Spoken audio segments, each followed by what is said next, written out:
Thursday, which means welcome into the Paladins Pro Circuit. Finch here, joined by Gore Miser. We've got yet another day of great action lined up. Now, of course, you'll be starting off here in Europe. I believe it'll be ClownFiesta and Yoinkers that are playing each other a little bit later on here, Gore. But already, I'm thinking that we've got some good sets coming at you.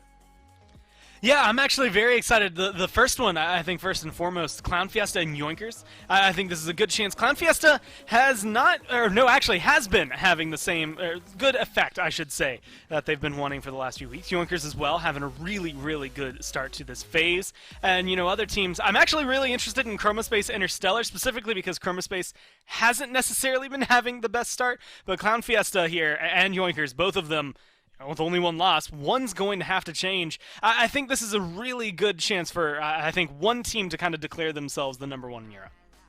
That feels like what's on the line here, right? In this explosive matchup we're choosing to start off with here in Europe today. And then, as you mentioned, obviously, we'll be following along with Brazil and North America after that. But to kind of start off here with ClownFiesta and Yoinkers, they both gotten off to really hot starts. Let's take a look at these map picks before we go too much further into it. Ice Mine, Bright Marsh, and Frog Isle, ones we do commonly see, all taken away. Bizarre, perhaps the only one we normally expect to be banned here. Jaguar Falls is first. So what do you expect from these two squads here on Jaguar Falls? What has led to all their success so far? Man, Jaguar Falls, this is such a weird one to try and pull a prediction on, too, because this is one of those maps that, again, I think I say this maybe too often, but it does kind of feel a little Wild Wild West, maybe not so much as maps like Fishmark, but like you can pull out some of the weird here.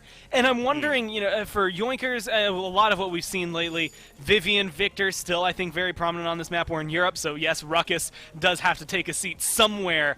But I would actually like to see maybe a little more flank-oriented play. I think we got to see a little bit of that last week, last Friday specifically.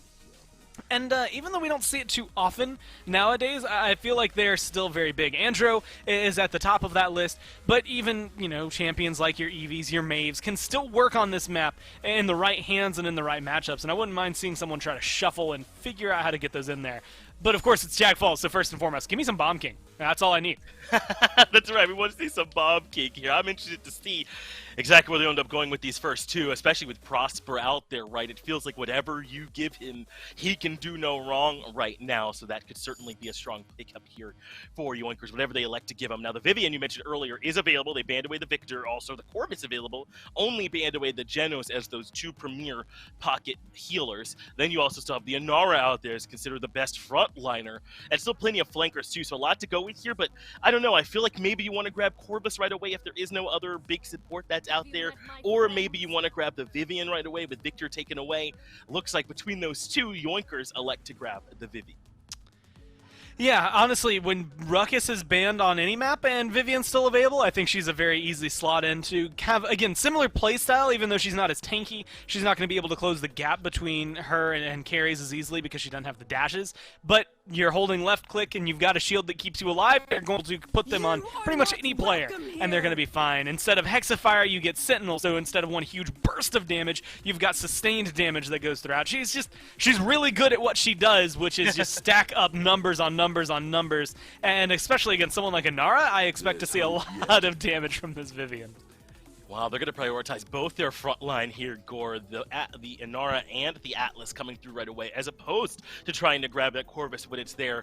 Now, some teams do consider Grover up in that same tier as Genos and Corvus, so perhaps there's no need to rush if you're equally happy with either one of those two. So instead, ClownFiesta, go ahead and grab the Inara, go ahead and grab the Atlas, lock up that front line, try and limit some of that long-range damage between the walls they can put up from this Vivian, even though they do give up this Corvus. I think it's actually not just giving up the Corvus, you give up the Ashe as well. In my eyes, like Atlas, this is a discussion me and Kresnik were having, where he's not bad, but he's not great. Like, on his own, Atlas has no reason to be picked up. It literally is, if player who is locking him in can make him look good, then all of a sudden he becomes one of the top tier tanks. Otherwise, he's down there with Barrack, right? And so very polarizing. I'm always iffy when I see him locked in, although I think ClownFiesta, because of their lineup, is someone I shouldn't doubt on it. I just think that when it comes down to it, Ashe is just inherently better to me. I think she's just overall more consistent, I think, is what she brings overall. So that feels a little shaky, but you get a Ying, you get an Andro. I don't know, for ClownFiesta, there's a good amount of hit scan, but a lot of control on that side. There is, and to kind of follow up with your Atlas Ash conversation, which one of them has a certain dominance? Oh, it's Ash, right? Okay, so yeah, I think I'd probably be leaning a bit towards Ash right alongside you there. I mean, Andrew and Ying coming in for ClownFiesta, you mentioned that maybe they've got some options here. They do have a good amount of sustain. Ying can keep them healed up, and they do have this Andrew to kind of get back there and maybe unseat some of these more perched players, like the Vivian in particular, maybe try and get her to move. But I don't know, man. Now, even though you do have this sturdy front line, they've got this Ash ROM, which can move around the map really effectively, which can be at the front of that flank if they want to have the shot of the Vivian alongside him. So I don't know, man. I think if Yoinkers are moving kind of together in this 3-2 split, it might be hard for ClownFiesta to deal with. Yeah, I'm excited to see what Yoinkers are going to be able to do with that, just because of the fact that they are coming into, I don't know. I mean, you get, like you said, Ash ROM. It's going to be very, very confirmation in terms of damage, a lot of team fight, a lot of pressure. But you are going to have that issue of, like, okay, who's going to play point tank for us? ROM can go over there. Ash actually can go over there pretty well as well. So I'm not too worried about their pressure on point. I think this is a team that is built to win the fight and then scoop up the rewards afterward, not necessarily try to out-pressure an Inara on the point. I think you're exactly right. I think that for Yoinkers, this is very likely going to be coming down to how well they can win those fights in the lanes and then come back to mid, hoping they haven't given up too much ground to this Inara, right, who so often is able to rack up the percent while fighting is happening elsewhere. Cassie and Andro, though, going to have to handle the damage responsibilities largely on their own for ClownFiesta. Is that enough? I mean, yes, but I mean, is it enough here against Yoinkers in particular? I mean, Cassie, she does a lot. I'm always a little shaky about her. Again, Cassie right now I think is more the player that's picking her than the champion, right? If you come in, you're a great Cassie player, we've seen a ton of them over the years, then yeah, you're going to be able to make her look good. But she is a little shakier on her damage in terms of confirm. I think like going toe-to-toe with Shaolin, though, going to be pretty easy over there. Andro takes up some of the slack as well. They're going to have some trouble, but I think Atlas is right on that line of damage and tank that they're not going to fall too far behind in that department. Perhaps some of the responsibility being picked up there by the Atlas, as you allude to. It's Jaguar Falls, though, for map number 1 here in Europe. ClownFiesta and Yoinkers about to do battle. ClownFiesta with the two backliners, double frontline composition. But on the other side, Yoinkers have these two sort of off tanks. Which one will be reigning supreme? That's the question, right? I think Ash, I mean, look, Inara is, in my eyes, the best tank. She's the best frontliner. But the only person who rivals her in my mind is Ash. It's actually been confusing to me when I see Ash maybe get dodged out by some of these teams, because I think she brings so much to the table. And I really like that Yoinkers have picked this up. As well as having players like Laji and Prosper Logic, I think it's going to be very difficult for ClownFiesta to withstand a lot of the onslaught of the damage. But to do that, you also have to look at ClownFiesta's lineup and names that are on that list. It's going to be difficult, I think, for anybody to overcome what ClownFiesta is in Europe right now. Perhaps you're right, as ClownFiesta are able to find that first blood, taking care of the ROM early on, and now controlling mid. Alex is pushing up alongside this Atlas, and it's working so far, keeping the rest of Yoinkers pushed back beyond that mid opening before they can even step in and consider contesting the point. And to no one's surprise, Xentra is chilling on the point. So now Yoinkers are going to go try and win the lane fight. Etsu moves in first, gets rid of Cruncy, and so they can start to move in. Ninu has to fall back, and the ROM is out there on the point, but still, the percent's starting to climb. Finally, they've been pushed off it, so Yoinkers get a little bit of breathing room here. Prosper gets rid of Alex as well, so hold up a minute. The Yoinkers are starting to do exactly what we expected. Win one lane fight, come in, and take control of the mid. Yeah, it's overwhelm you with damage. That's the name of the game, and honestly, when you have something like Vivian on there, you're going to be able to do that part pretty easily. But it's also keeping up. I mean, Inara, in all that time, even in a fight that didn't feel too winning, was able to get up to 84%. So you're spending so much time just catching up, but you're getting kills, so it doesn't look like there's going to be much contest. Leandro has gone aggressive. Look to see if he can take care of the Shaw, and he absolutely does. Logi goes down, but Yoinkers get the objective. The tanks couldn't force their way back through. And I wonder, Gore, if we're going to see a lot more of this. I don't know how well ClownFiesta are set up for the retake. Once Yoinkers do win the lane fight and come in, ClownFiesta are struggling to get back. Yeah, that's the issue I think this team's going to have overall. I mean, again, Yoinkers have a lot of damage, but with the tanks they have, they're very oppressive when it comes down to that. Unless you can group up, maybe expend a couple of ults to get really aggressive, you're going to find yourself kind of running up against a brick wall. I mean, even here, they had to use not only Crash, but the Illusory Rift to open things up. There is the Accursed Arm as well. I mean, they're popping a ton of ults just to get neutral ground here in the middle of the map. Well, so far it's worked, and these are early in the round ultimates coming out from ClownFiesta too, so they should have time to recharge them, but boy, have they kept Yoinkers on the back foot. The aggressive zone now well positioned right outside these mid walls, and basically keeping Yoinkers just outside of their spawn. So this is a great time, I think, for ClownFiesta to just kind of sit down and chill, but I think you're right to kind of talk about how later on they might have some trouble. If they're not winning the initial mid-fight, then I don't know what their retake looks like here so far for them. It looks like Logi and the rest of Yoinkers are starting to open things up a bit. A double kill for the Shah does mean they can make their way back to the actual payload and start moving. At this point, you're looking at a minute left. Yes, you finally win this huge sweeping fight. That payload's gone nowhere, right? So, you know, it's amazing for Yoinkers to get back on track. But they haven't even hit the main archway of defense, which is that catwalk Good Lad just walked under. Once you transition that dirt road to stone path, it becomes completely different and difficult to try and break forward. Then the last corner, pretty much everything in base for Jaguar Falls, is just so hard to break forward with. So if you want to spend a couple of ults, maybe you find your way in there. You've already got a couple of kills going your way, but it's the commitment to it that I think is going to be questioned here for Yoinkers. I really like when Yoinkers have those tanks together as Logic gets one into Accenture, but Alex got rid of Good Lad. So they're just working right now with the Ash on the side of Yoinkers, but they're still rolling forward. Etsu getting aggressive, able to hunt down Ninu and get that kill. Alex to the right being spotted out by Logic, who's still putting out damage and knows that the Androxus is low and can't afford to peek back out. So Cruncy is able to come back, but waiting for him is Logic putting in plenty of damage. Not enough for the kill, and now he has to retreat, healing up just a bit as the cart is right outside of being converted, but Cruncy stuck to Logic, got the kill. Now coming through to see if he can find a bit more. The ROM has returned, but Etsu low as well. Going to be very difficult for Yoinkers to find the conversion from here. Coming off of the actual cart is the ROM. Looks like they're largely giving up on it. No, one more touch came through. That was FRZ who stepped in and found that little bit of a touch. So it looks like Yoinkers are going to try and keep this going. But now the overtime starting to tick down even further. Prosper makes it to the back line, but he falls. And ClownFiesta, to no surprise, I don't think to anyone, are able to defend them. I think, and I'll have to look at the slash line just to make sure that this is fully supported. But Cruncy has kind of given us the two cases of Atlas, right? Sometimes he just gets shredded and doesn't feel like he's doing enough, and sometimes he's finding a headshot that is absolutely leveling the playing field. 4, 4, and 6, so he's not dying too often, but he is getting kills at least once every time he does. So very happily impacting this game, as well as at the very end there, I think showcasing that he can chase down someone like Logi, like Prosper Logic, and absolutely ruin their day with a well-placed headshot. So I think putting Cruncy on that and having that available for you, again, it's always the player behind it that I think is making Atlas work right now. And the same thing can be said there for Ninu, making the Cassie work. It hadn't necessarily been a stellar, out-of-their-way round, but I do think that she has a lot of room to grow, and I think this is going to be one of those just brilliant showcases. This round, I have a good feeling for her.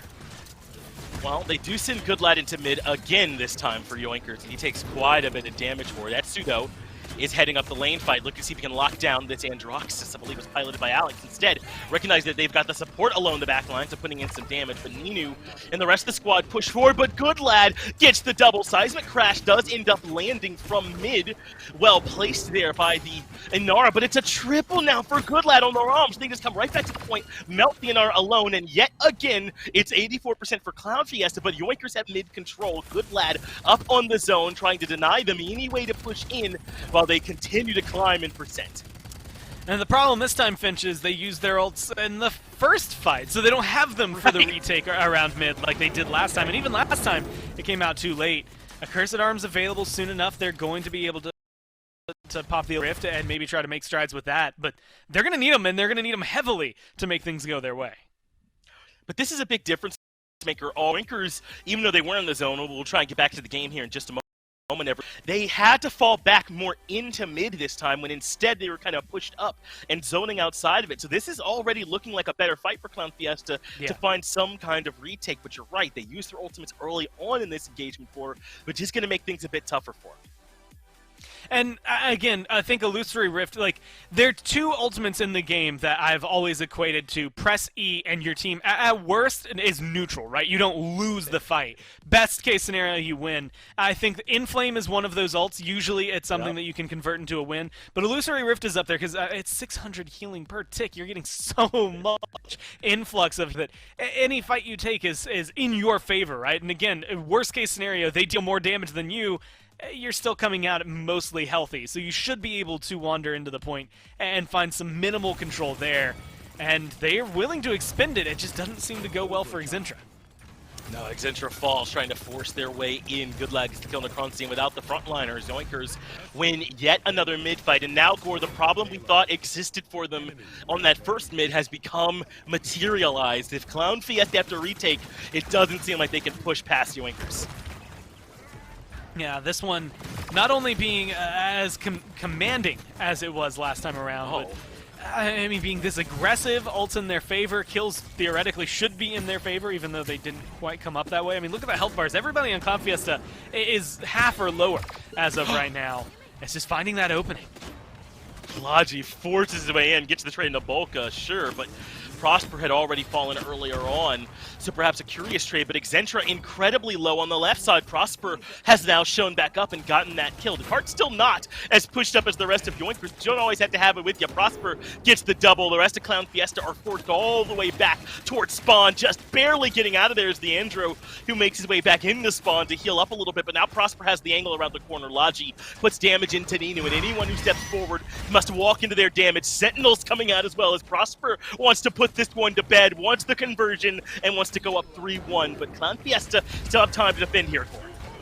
Wow, lost the Sentinels incredibly fast there. Or no, they're still going for him. I thought they had disappeared from the UI, and I'm like, oh no, he lost them already. 2%, 3% that's on the board. He's going to spend a lot of time recharging that, but this is going to be the difference maker that really does come through for him. These shooting down so much damage. The burst that's going to be available as well. That's what makes it hard for Ninu and this Cassie to stand out. And this Vivian's just so oppressive. Yeah, Prosper's cleaning up in the back. This should be a conversion double for him, and Yoinkers move it in. So now they improve to 3-1 here, Gore. Whole squad streaking, by the way. And ClownFiesta have a major problem on their hands. One thing, though, that's in their favor, they have the fast cap this time, Gore. Maybe their initial mid control will be enough this time around. Yeah, I think that you know what, we've seen him get 84% 2 rounds in a row. Right. Xentra just has to meander onto the point, and it will accidentally go their way. Like, the rest of the team doesn't even have to put too much effort into the fight. They'll be able to capture this one. But you look at the streaks burning for Yoinkers, the ults available for them as well. And if all you're trying to do is control an Inara, you've got to stun, you've got assert dominance to make sure that you can at least buy yourself time when they get to that 99% threshold, as well as the Corvus ult, and that Entropic Breach is great for just saying, don't stand here for a little bit. Maybe it's not going to stop them completely on the side of ClownFiesta, but it will make Xentra rethink it or take a lot of damage in the process if he doesn't get off the objective. Good lad struggles as he goes. That's a contested mid. Took a ton of damage, but is able to still poke his head out every now and then. The fast cap, as we anticipated, valuable is 58% already there for ClownFiesta. Good damage, though, from Good lad. They get to the back of Crunchy and get that kill, but they have to move in quickly or the mid-fight will already be over. Another flank here from Logi as he takes care of Alex. No idea, none the wiser is the Androxus pilot, and now they can turn around and kill Xentra, and they did it even faster than last time, only using the ROM ult. They still have assert dominance and the Entropic Breach in the back pocket here, Gore, for this aggressive zone they now set up. Finch, I'm starting to think that any number in the 80s might just be cursed for ClownFiesta. That should have been a cap, and now they're getting aggressed on. That's a great kill onto Etsu. I mean, if you get that assert dominance planted that deep into the backline, things are just going to go sour for ClownFiesta. So now they do have an opportunity to fight back, but there's still 2 huge ults, 3 huge ults that they're able to use to deny space.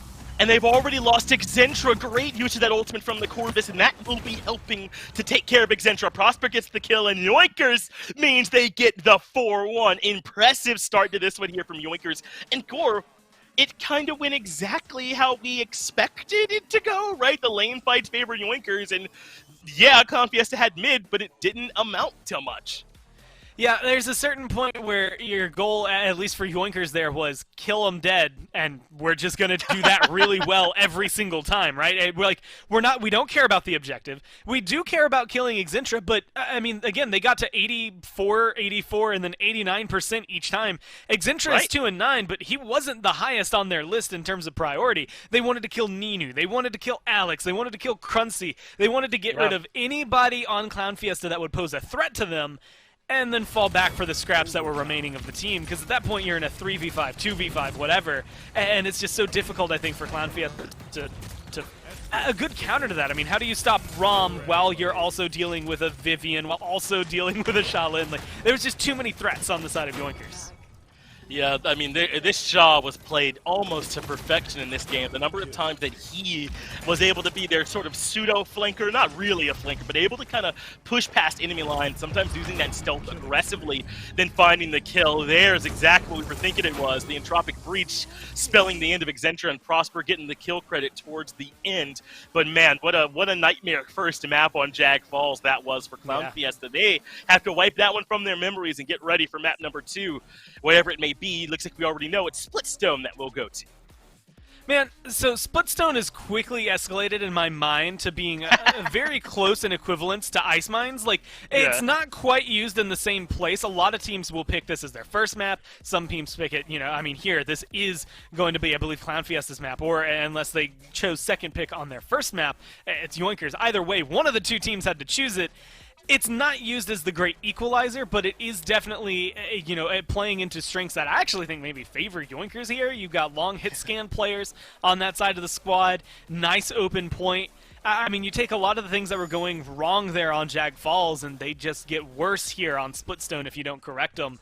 And so I'm really interested in the bans, with Victor already being down there. Vivian, I think, belongs down there, as well as maybe both the snipers. Otherwise, Yoinkers, I think, come out with a small advantage over them. Yeah, I was really wondering if we might see the Strix fall down into Prosper's hands or something like that to get him going here on Splitstone. So if you're ClownFiesta, you do have to be a bit wary. They agree with you, though. They ban away this Victor right away at the beginning of the game. The Ruck is banned again by Yoinkers. That's fairly standard. And now the Corvus. They don't want to have to deal with that because it certainly was impactful back on Jag Fall. So already ClownFiesta starting to make some good adaptations. I actually really like... I'm always surprised when I see Ruckus banned because it only happens in Europe, but then I see what he can do, and I'm also never surprised to see Ruckus banned. I just think it's ridiculous how high priority he is over here, and yet none of the other regions seem to acknowledge that Ruckus exists. Just yet. We'll get there. I hope that one day they'll open their eyes to the truth that is Ruckus. But I also like this. I think Willow, it's weird. You would never think Willow being a prominent ban on a map like this, but I think Willow's, because of the fact that she can get up into the sky, this is one of her better maps. It's so open for her. She can be so game-changing. And I think players on ClownFiesta have showcased that in the past. I like the fact that they get Genos, but again, you're giving up Vivian, maybe Strix here as well if you want to for Yoinkers, or another high-priority support if you really need it. Although with Genos already on the other side, you don't need to scoop it up. You're happy with the 2 hit scan if you can grab them. Yeah, I think they would be. Maybe they'll elect to take a front line here in this spot too, but Yoinkers were pretty willing to come back around and grab the Ash Rom when they were still left up to no reason. They have to force it here, but they make a bit of an adjustment. They go Vivian and Nara with their top 2 picks. And on Splitstone, Nara is still obviously very good at buying time, but can be a bit less. There's so many different places you can be to find damage onto mid, so I don't know if she can just chill out there. But now ClownFiesta coming back to Atlas. Gore, I know you haven't been impressed with the Atlas pick in general, but did you like the way it looked on Jag Falls even in the loss?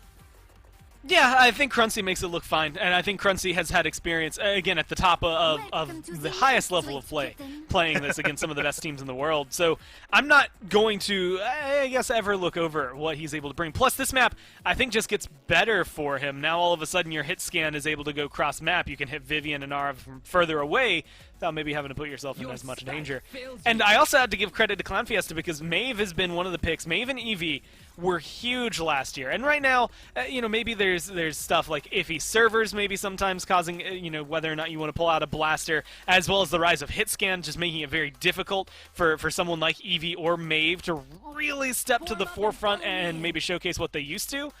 But I still think they're really solid in turning games around. I think Vivian's going to have a lot of trouble dealing with this. That pounce, I believe, will go through the shield, so it's going to cause a little bit easier time for this Maeve to kill off that Vivian consistently throughout the game. Yeah, that could be a bit of a problem for him, but the Maeve locked in the Nando right there behind it, who has also been increasing in popularity throughout these last few weeks. So no big surprise he's coming through. That's their double frontline setup with the Maeve as their flanker, and with Shaw and Vivian and Victor all banned, maybe they'll pull this Cassie back out. No, it's the Buck, so no one that's traditionally sitting in the back line to do damage. It's kind of all of ClownFiesta going in, it feels like, with this Maeve Buck now, Gord. I'm actually really happy for this. Maeve is going to be able to control. Honestly, both of them will jump more than likely lava side just because that's the easy flank path. But right. Maeve can close gaps pretty easily. Buck can as well. Buck does a lot of damage. I think it's very easy to talk about the fact that Buck, if he headshots a Shaolin, that Shaolin is going to have a bad day for the remainder. So, I think that this is a really good lineup. It does feel a little all-in from ClownFiesta. You don't necessarily get long-range damage except for maybe Atlas and technically Genos, although I don't know if you really want to count him as damage from what he's really dishing out. So you're maybe going to lack in one department, but you're trying to make up for it in the ability to get super aggressive, which I think is exactly what they're going to be able to do here. With a Maeve and a Buck, they should absolutely be able to find control. Splitstone Quarry, where we go for map number 2. The Damba was locked in there for Yoinkers on the tail end of that draft as their solo healer. And hey, if you've got an Inara who's going to be posted up on point, well then Damba feels like a pretty good healer for her. Also has some decent anti-dive depending on how he chooses to go. But it looks like he's going to be going with that Spirit's Chosen, so they're going to need someone to make sure they don't get immediately taken out of here by Alex and Ninu coming through on this Buck and May. But we're right into the action here. Gorlaji is up top. We normally see those snipers piloting the Shaolin, and it looks like so far no big aggression from ClownFiesta just yet. They're just leaving their Nando out to take a bunch of damage. Now Alex comes through to force the Shaw off. And this is honestly what I expect to see. Think about it. I'm trying to highlight the onslaught of just a Buck. They're sending them both at you at any given time. You have to take 2 daggers and a shotgun blast and hope you survive. That's not easy. Then you're right. I mean, that was all the Shaw could do was hope, and no one answered those hopes, Corey. He fell instantly. Now ClownFiesta have complete control of the mid and able to send Alex and Ninu on another mission if need be, but Prosper got to kill Naboka way in the backline. That should slow them down. Nanara making her way through as well with that Damba healing on point, so ClownFiesta have to retreat. Gore, I hope this isn't the curse of the 80s again coming through for ClownFiesta. That's what happened on Jaguar Falls, and Crunchy trying to lock down one member, but not going to work. He ends up falling. Volka is now back out to provide the much-needed healing, but Yoinkers have regained control. I'm watching that percentage for ClownFiesta with bated breath. If they lose this point while it's in the 80s, then I think it is just absolutely a curse at this point. We'll have to see. And I think it's funny because normally, trying to dive Shaolin or Vivian as a flank, that's a death sentence through and through. But I guess if you do it together, especially with someone like Buck, who's pretty tanky as is, and the bonus damage you're getting from Maeve, they make it pretty easy and they seal the deal. They showed up again. Ninu and Alex getting the 2 kills. That leaves just the Inara on the point. Etsu can't do it alone. And ClownFiesta overcome the curse, have control of mid, and are able to win the fight there. So it's a 1-0 now in favor of ClownFiesta. Yoinkers are sitting back. I think the Dread Serpent came out towards the tail end of that round as well to try and keep them in it, maybe force them off the point, but didn't work. And now Yoinkers are missing some ults. We'll have to see in a second as well. I think the Sentinels were popped after a respawn there for Vivian, so she's going to be able to have that damage. You can see the missiles flying through, so you know it's true. She's going to have it as well. Assert Dominance. This is one of those ults that is nothing more than a do not lose ground ultimate. Unfortunately, that Buck Wild going to be kind of firing into a brick wall, not going to find a lot of good targets. And Prosper able to get the kill on the back of it. Exentra in trouble too, and Prosper is hunting. Shield comes up, so that means the Fernando should be okay for now. Good Lad's able to find the kill on the Crunchy, so even further falling back now should that Nando from earlier. Yeah, they found him over there near Lava Side. So this defense now starting to look good here for Yoinkers Core, able to find a decent positioning to push back ClownFiesta for a moment and hold on to some decent ground as Ninu, can't even poke his head out. Yeah, I think Ninu, maybe it was just unfortunate timing, but having popped that Buck Wild right in the face and an Ashe that was standing in her immunity field, is like you're already looking at a position where the first few shots of your ult aren't going to make a difference. Then you have that awkward reload phase while you're dropping down. There's a Vivian, she's got shields. That just wasn't going to, I think, work out for you in any good way. And now that's a big tool they're missing to try and reconnect. But luckily, Midnight is maybe one of the best re-aggression ultimates in the game. Yeah, not a whole lot better than just denying your enemy team vision, right, as you move into a wipe coming through for ClownFiesta. They can now afford to get on offense. Of course, Yoinkers will be up in time, though, to put up a decent defense. Alex not going to go too far forward to try and deny that positioning. So even with that wipe, ClownFiesta I don't think can feel too comfortable just yet about getting this conversion. They do still have one ultimate in the back pocket, probably won't have another one, so this will be difficult for them, especially with Cruncy already in trouble. Etsu gets the kill for it, and Cruncy goes down. So Yoinkers feeling pretty good about their ability to defend from here. Yeah, I think this is one of the, again, another one of those moments where you've got plenty of ults if you really need them, but at this point, 10 seconds left, they have to make kind of a miracle dive. You're already in a good defensive positioning. ClownFiesta are going to put themselves in the bad spot to try and touch this for overtime. Alex and Logi trade 1-for-1, but it does end up mattering. Exentia and Cruncy, those two tanks at front line, had to come in alone. They both end up falling. No way the Buck can make it there either. So Yoinkers get a successful defense, I think, as we had anticipated once they got that aggressive zone set up for. So now we come back into another mid-fight where Yoinkers have to come up with some kind of answer to this Alex Ninu dive, or they're just going to lose the mid again. Well, Prosper should have, unless, again, I missed it at the very end, should have his Sentinels out, and yeah, they are available for him. So that already is a pretty big deterrent for me if I'm a Mave or a Buck. Even with a little extra health bar from Ninu, or any sort of healing that they're going to have coming in, that hurts when you jump in on a Vivian. Her Sentinels are up, then she pops her shield. Ninu is going to struggle with it, which might mean Alex is the one who has to go in and try and find those last few hits. But again, not going to be easy, since they're a little easier to shred through. And Shaolin maybe doesn't have Heat Haze, maybe an easier target, but is going to be protected by a Vivian. So you have to hope that you just jump in on the right area. Luckily, Vivian's been going bleachers here. I think that makes it easier for the flanks to find their way into the backline and find some kills for ClownFiesta. Force some cooldowns on the Cruncy early, but Alex is doing his job. Logi removed again. Now he can start putting damage back towards mid and get rid of this Inara quite easily. Exentia gets the last bit of damage, but so far this round has been all Alex. Assert Dominance, I think, just came out, narrowly avoided there by Alex. Exentia still just holding on as the Dread Serpent comes out as well. Ultimate being launched everywhere as Exentia kills Logi again. Alex able to catch Prosper coming in underneath bleachers. One kill does go on to Ninu, but ClownFiesta able to start pushing forward aggressively with all of Yoinkers pushed further back. They take care of the Dom, but first that just leaves the tanks in the backline while ClownFiesta rack up the points. I'm very impressed with one thing above all else, and that's that Alex stayed alive. I mean, he got stunned by Assert Dominance, locked down at like what felt like one shot away from dead. And because he didn't end up getting killed off, has now proved to be just an absolute menace. Midnight, still one of my favorite ultimates in the game, but this Mave and just the play, the bonus damage she's bringing is making it difficult for Yoinkers. Still chilling over here underneath these bleachers is Alex. Will finally retreat back up to the top side, leading all players in damage is Alex. I think that's no surprise. After the round, he just had Midnight, so he can re-aggress, look for damage. He is able to make it back towards Lava. No, sticks with the top ground here in mid. Comes back down. They've been able to take Etsu up off the ground and got the damage they needed. Alex got another kill. Finally falls to Prosper, but Ninu was there to get the kill on the Logi in return. Ninu falls, though, as Prosper gets the double, still standing. Now, Exentia, the only hope still for ClownFiesta out in mid, and is still staying alive, but the Ashe comes through for some decent damage, has some help from Cruncy here as well, and together they mow through Prosper and Good Lad. ClownFiesta win another mid-fight in Gore.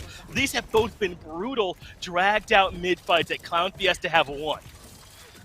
Yeah, and I think, honestly, the only reason that Yoinkers are struggling is their ability to find the lockdown. I think these flanks are actually consistently getting into the backline.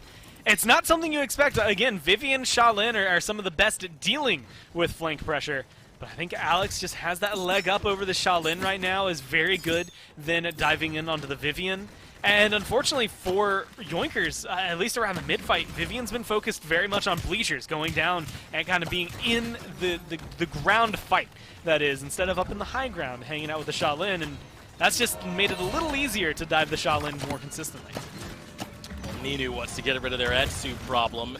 good wall keeps him alive just barely, but Alex is here with him, and Etsu now in some trouble. Damba healing comes through, though, and Laji able to get the better of Ninu. The Fernando dropping his ultimate, trying to hold on and stay alive. He does so successfully as Alex comes up to push with him. Laji tries to put some damage through, but cannot best out the Maeve yet again. Cruncy gets the other kill, and with the Damba down, perhaps ClownFiesta keep right on rolling, but Prosper does get rid of Cruncy, and Excentra has to fall back a bit. So Yoinkers are barely holding on now, Gore, but ClownFiesta are right outside getting this conversion. With them getting the kill on a good lad, maybe they can make the push happen after all. All right, and only one tank standing. Granted, it's a Nara, and she has a Moldamba behind her, so that's going to be a difficult combo to get rid of. But they do still have some good ways to deter ClownFiesta's Dread Serpent still available. They still have a Seismic Crash that they can try to come up with.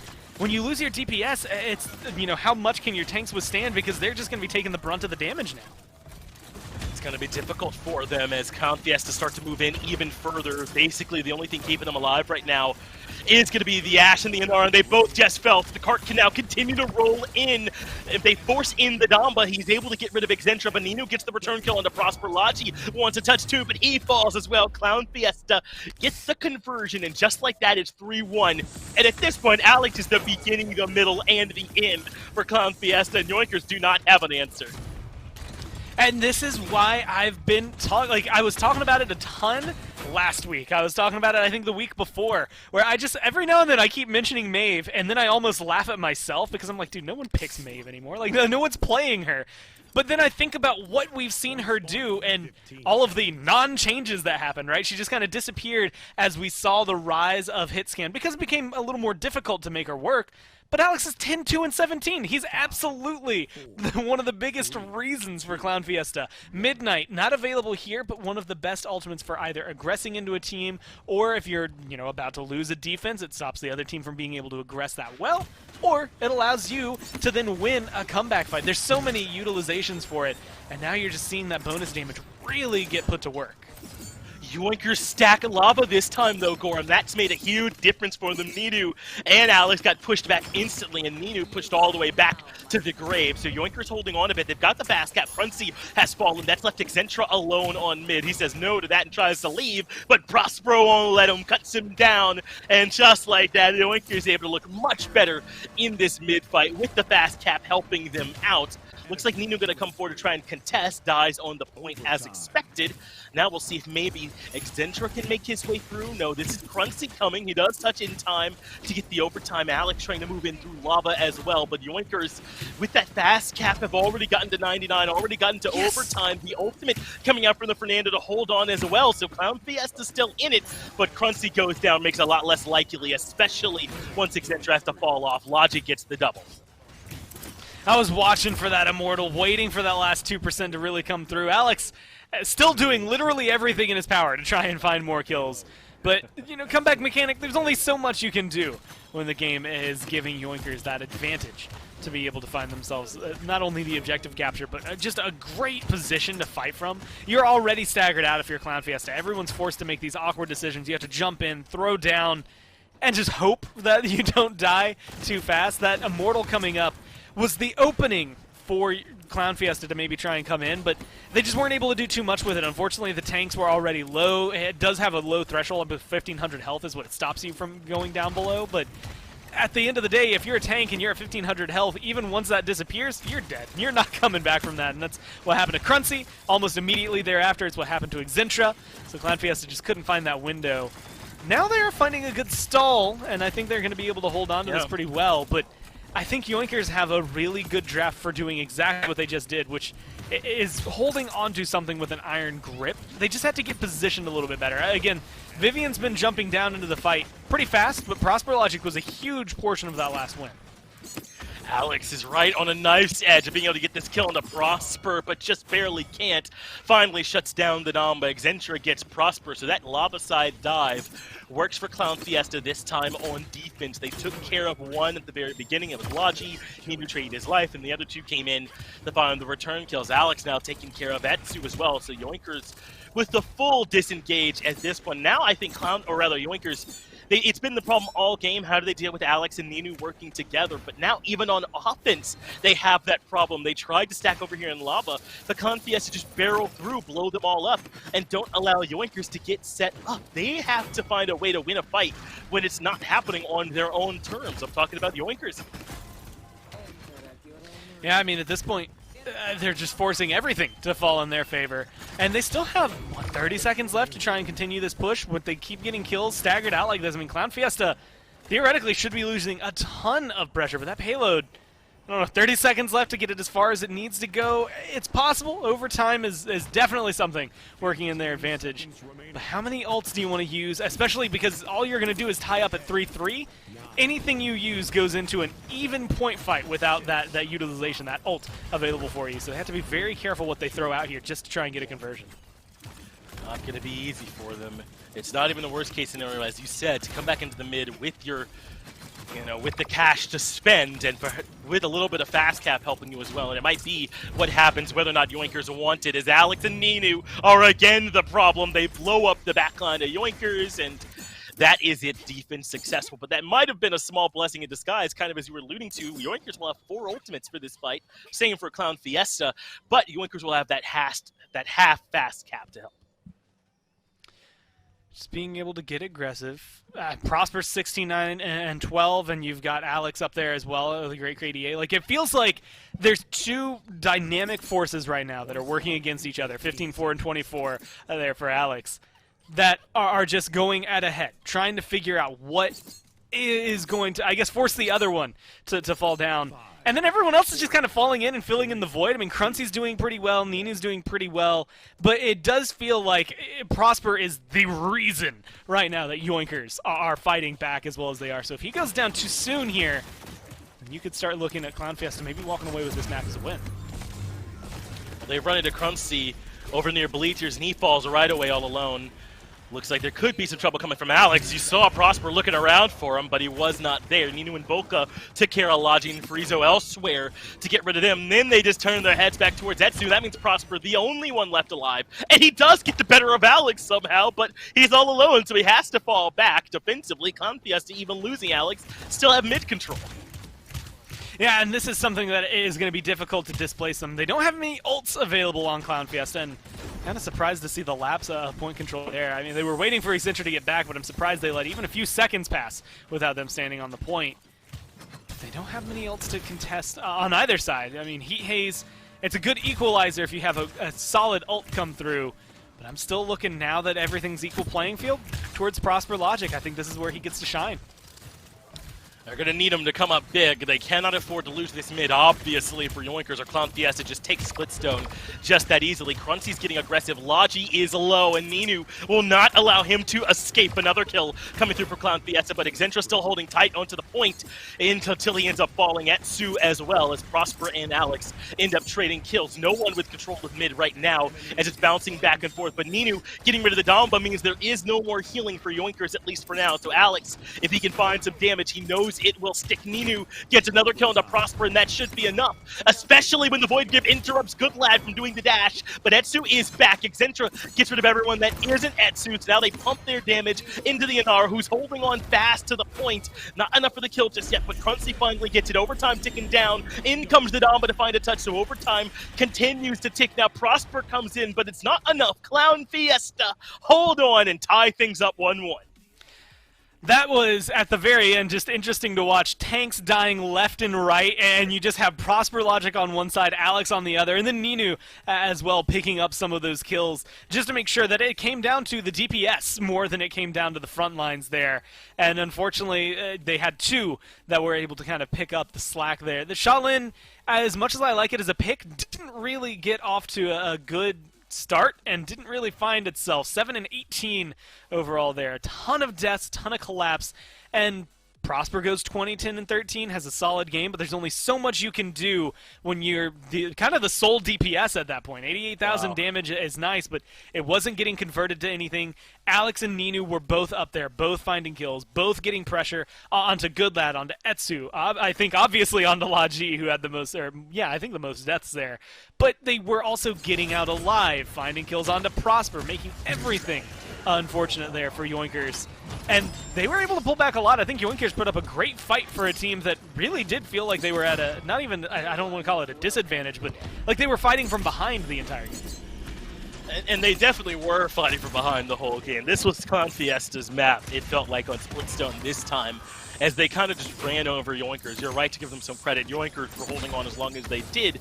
But ClownFiesta is showing that this sort of double flank strat can work, right? This ability for Alex and Ninu to get to the backline and disrupt Logi so effectively. You said it's hard to dive a Vivian, so for the most part, they kind of didn't. They killed Logi, they killed Friezo, then they came back to Prosper, then they came back to Etsu, once they'd already done the majority of the heavy lifting and left those stronger members alone.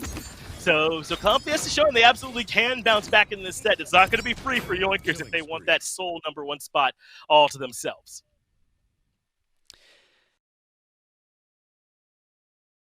Man, interesting. I think more than anything, both teams being able to come into a specific map. And yes, Yoinkers technically get 1 more point than ClownFiesta did on Jag Falls, but I don't know that that translates to too much because it's Splitstone Quarry. And this feels exactly like you would expect a 1 versus 2 matchup. And now that you're going to a map like Stone Keep, this is, I think, as far as neutral fighting grounds in Paladins goes, this is like the closest you can get to it, right? Everybody is good at Stone Keep at this point, or at least they should be. And so even though it is a very 4-0-able map, I think this is one that we could see go 3-3, and it really does start to tilt things in, well, whoever the victor's favor is. I think you're right. This is a heads-up map, as I love to say, here on the Stone Keep. So Yoinkers and ClownFiesta, either one could come out on top here. Now, I'm interested to see how these lane fights go, right? The Church and Keep fights that we end up seeing on this map. And if these picks can give us any kind of indication on where they'd like to be playing. So far, though, the bans are staying largely the same. ClownFiesta banning away the Genos, Yoinkers banning away the Ruckus, as we've seen happen so far. I wonder if the Maeve did enough to earn a ban. I don't know if she's going to be quite as successful here on Stone Keep Core, but Alex was absolutely the problem for them last time. So Yoinkers elect to go elsewhere. They're banning away this Atlas that ClownFiesta have picked now, I think, on both maps. I 100% endorse Maeve on this map, and will continue to endorse Maeve and Eevee on maps where, again, I just think they can change so much. I think, again, Eevee maybe is a little more iffy. Vivian's still available. I'd be surprised if Yoinkers didn't first pick it because of their history, but I do think there's that option to try and pick up that Maeve. Alex had such a great game. This map does well there. Or she does well on this map, I should say, and she has a good matchup against Vivian. I think this is another one where you could maybe slot her in towards the end and have things feel pretty comfortable. I think so too. We'll see where ClownFiesta elect to go. Remember, there aren't 2 of those pocket healers left, but just the Genos and the Corvus. Though we have seen the other team, when one team takes the 1 remaining pocket healer, kind of wait, right? Wait on the Ying later on in drafts. Wait on the Damba later on in drafts. So I think once whoever wants this Corvus takes it, the other team can probably just chill afterwards as ClownFiesta take the Inara to start things off here. And with the Vivian gone, the Victor gone, they have a lot open to them in terms of their backline. And what if the Ashe as well? These off tanks have been heavily valued too. Where is she going to go? As Yoinkers have really valued taking the Ashe as soon as they can, if it's still available. This is one of those maps where there's a lot on the line, because you're looking, let's say, towards hit scans, right? You had already mentioned Vivian already being picked, Victor being banned. I think Ruckus being banned as well, big here for Europe. But there's also Andrew, who's still kind of someone to talk about. Rom, I think, is very prominent here. I even start looking maybe more prominent in Brazil, but, like Buck has been big on Stone Keep. Lex has been pretty big in some of these regions. Like, there's a lot of flexibility because you're on Stone Keep to pick things up. I'm going to go back and say Bomb King again just because I like seeing him. But I think there's a lot of wiggle room for ClownFiesta to find some interesting counters to whatever Yoinkers decide to bring in. Well, I do think that this goes back to what Yoinkers did so well back on Jag Falls, though, right? With this Ashe, Rom, Vivian combo that allows them to dominate one of those well-defined lanes, either in Keep or Church here for Yoinkers. So this makes a lot of sense. ClownFiesta, though, head towards Makoa in a world where, some of the best off-tanks have been taken. Ruckus banned, Rom, Ashe selected, and in Atlas, if you want to call him that, has been banned as well. They end up dropping down to Makoa Maeve. So they do want to let Alex try and reprise what he had so successful in Splitstone, but how do you feel about this Makoa here? I'm still scratching my head a bit. Yeah, I don't mind him since they have buffed him and kind of changed some things around, but I also am wondering if he fits any sort of, well, I guess any tank, pressure that comes through. There's not a lot of options, though. The Atlas has been there for ClownFiesta, and that's been banned away. Ruckus is where I would probably go. That's been banned away. Honestly, if I was going to pick up a second one, I think I'd be leaning a little more towards Terminus, but you cannot deny the pressure that a hook brings to the game. And I think Vivian, Kinessa, both pretty stationary, pretty easy hook targets. I like what Makoa can bring here. He can also hook Ashe out of her ult. He can hook Rom out of his dash. There's a lot of little counterplay ability that he's going to be able to bring to this that theoretically is going to just make things much easier for ClownFiesta. I like this, though. The Willow Maeve kind of is a similar thing to what the Buck Maeve are trying to do, right? Willow, when she gets up into the air, is able to contest the dive alongside the Maeve. I love this from ClownFiesta. But think about what Yoinkers have, right? Let's say they do force a lane fight. You step out of keep to breathe for a moment. Kinessa snipes you down the second that you show up for 1800. This is scary in both directions, Core. I'm not sure which way to lean. I'm leaning a little more towards ClownFiesta, but I think it's just because of the flexibility they have. I think Willow, especially like Ashe, Rom, are going to struggle. I think at point control, I think there's going to be nothing they can do against this Willow. Even though they have the hit scan, they can take her out of the sky. I think the dead zone is just going to make things a little easier for them. Again, Makoa hook feels really solid. It just kind of feels like ClownFiesta are more flexible all around, and that usually does give you these options for this counterplay. Granted, the meta has dictated, let's say, about 15 total champions, right, that have been kind of swapped in and out throughout the last few weeks. But I do think that this is a good position. We just saw what this Maeve can do. I think I've been a Willow, I don't know if I want to say truther for the last few months, but I think that there's a lot of opportunities for her on maps where she's good. This is one of them. And while Leviathan Makoa is the shakiest thing on this team, Cruncy has showcased this pick so many times in the past. Even with some of the nerfs that Makoa has received, I think this is going to be a pretty solid game for him. Let the battle begin. Well, Stone Keep for the map number 3. It's 1-1 coming in, and we're into the mid-fight already. They've sent one out right away. Yoinkers send 4 over to Keep side to contest. It's just Cruncy there on the Makoa to try and contest that positioning. Great hook onto the Rom, but it does not work. Logi, as I said, as soon as someone pokes their head out from Keep, the Kinessa will be waiting and puts him down. But Alex does a great job getting back there, punishing Logi on the back of it. The Willow battling up against this Rom. Maybe doesn't love this fight, as the Rom able to get some healing, but some backup from the Makoa sends it their way. Yoinkers do have control of mid for a little bit, fall back off it, but ClownFiesta already have 57. Ninu steps forward, gets another kill onto Etsu, and ClownFiesta resume control of mid, despite Yoinkers starting the fight with a pick onto the Makoa. That Kinessa might be their biggest threat. I think it was very easy for me, mentally to lock out Laji early on, just because that Shaolin game was bad. Like, there's no way to gloss over that. It was not a good Shaolin game, I think you could say. But the fact that Laji is back on a hit scan, not only a hit scan, but one that they have made a name on, is going to be threatening. But you can see where this Willow comes in, where these Makoa hooks come in. And that's what it is. Like, Makoa, as a tank, as a shielder, he's all right. He's not necessarily going to be the best. You're going to look at somebody over. But one thing he has that nobody else is going to are these hooks. And so far, they've been consistent enough that you're absolutely paying for letting it through if you're Yoinkers. And what do? Try to predict ban it? No one's going to ban Makoa in this meta. No. This is just a good pick for Cruncy. It is, and Cruncy's making it work so far. Cart already right outside of the archway, which is that awful final choke point that's so difficult to get through. So they'll let the Makoa contest up top. He didn't even need the hook because the damage was enough. Prosper goes down. Etsu takes care of Ninu as he should. It's his job, I think, to likely keep this Willow in check when she's up in the air. And they're kind of stalling now outside this choke point. Cruncy gets the kill on Etsu, so maybe they're not stalling. The Rom gets pulled back in by the hook, but there is no immediate punish, though he is now in some trouble as the Makoa hunts him down. Cruncy doing everything for them despite all of our doubts, but they don't have quite enough to try and take advantage of all these picks they've gotten. No one's here, so they again stall right outside the arch.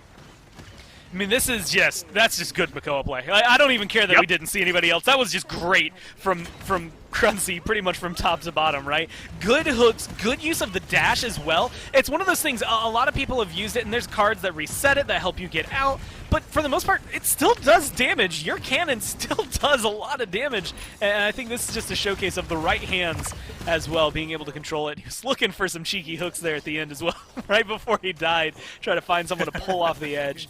I think that was just good. All around, everything about that made me happy.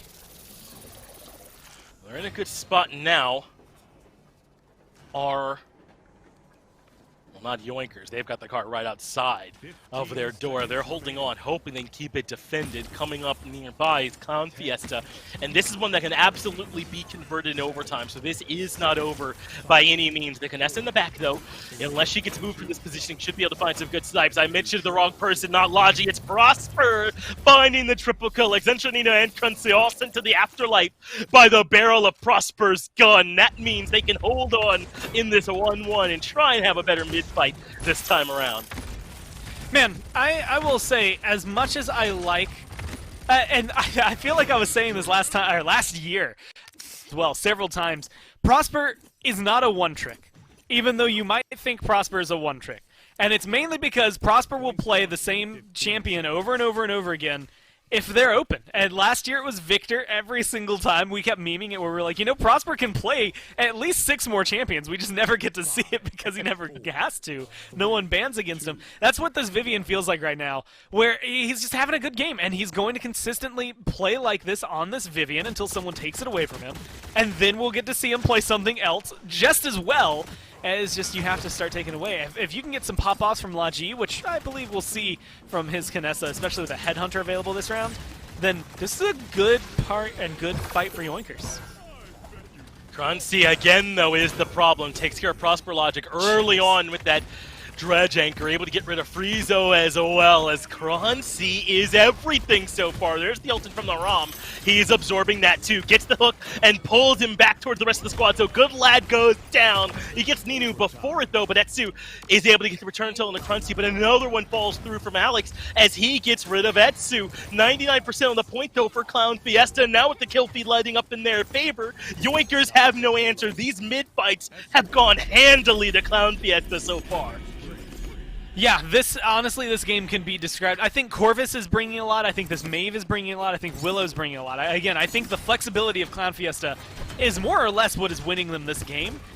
Yeah, but at the end of the day, Cruncy diff, right? Like it's literally just Cruncy for some of these plays where it's just like, man, that was a winning fight for you. And then Cruncy said, no, he's not able to do anything. I think this is a draft for Yoinkers that worked pretty decently on Jag Falls with these two front lines, but you have to look at their DPS and specifically the fact that no one's diving with them, right? Like Rom gets in your face, Ashe gets in your face, and then you turn around and Kinessa's 30 plus feet away. Same thing for Vivian. Like they're not necessarily having good backup this time around.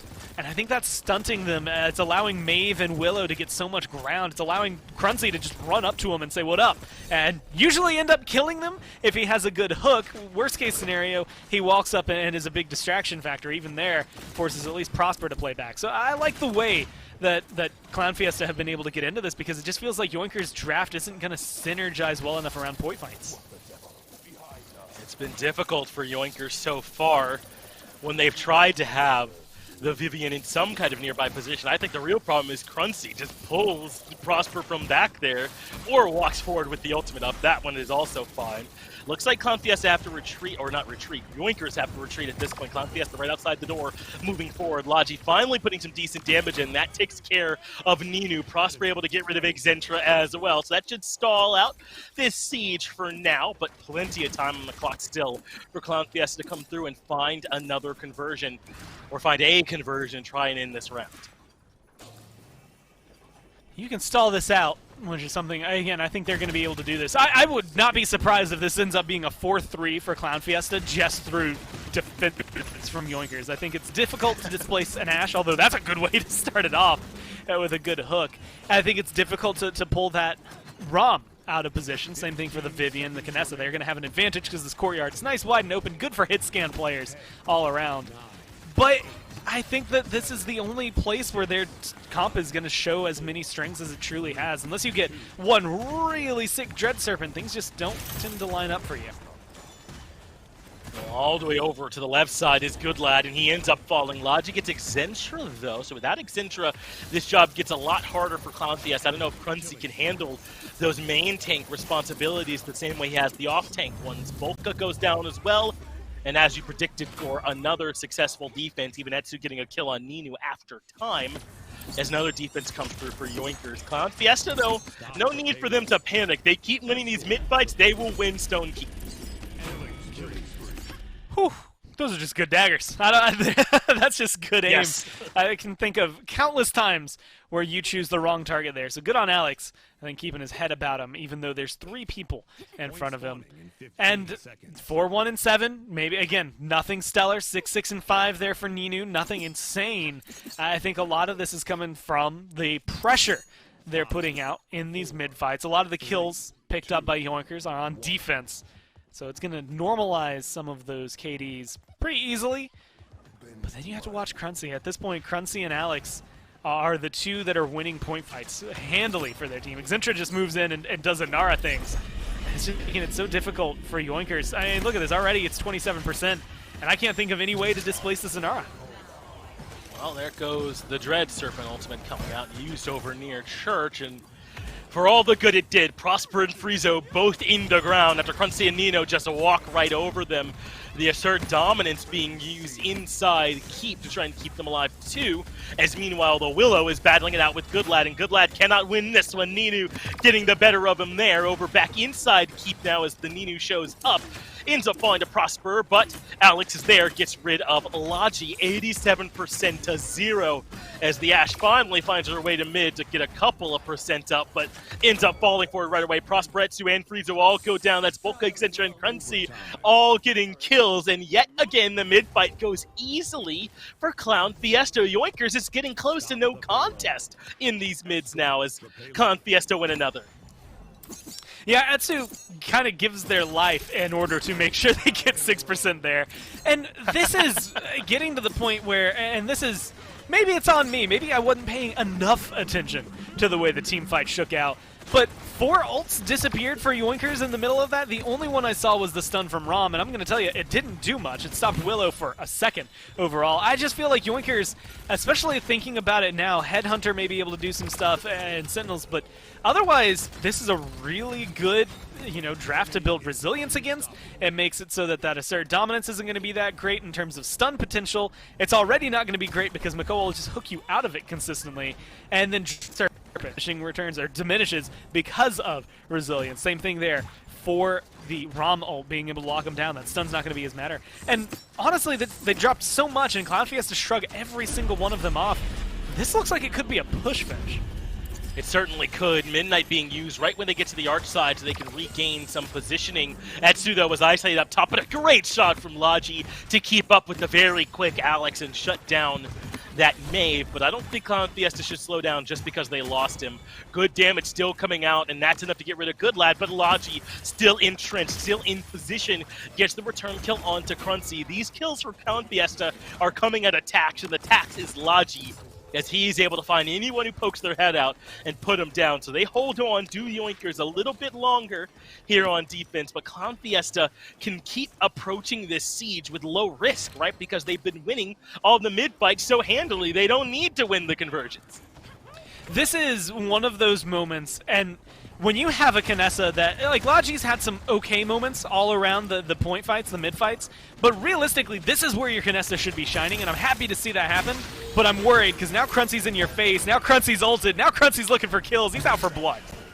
Took care of Good Lad, forces Logi back into spawn. There's the Dread Serpent coming out, but for all the good it did, Volka is the one that takes care of Friezo, and ClownFiesta, in all the madness, are able to move in the cart, get the conversion, and take care of Stone Keep. Just like that, ClownFiesta are now up 2-1, and Gore didn't feel like that was going to be the case after the first map that we had. No. I mean, on Jaguar Falls, it looked as though Yoinkers are going to run over ClownFiesta, but they bounced back in a big way on Splitstone, and now here on Stone Keep.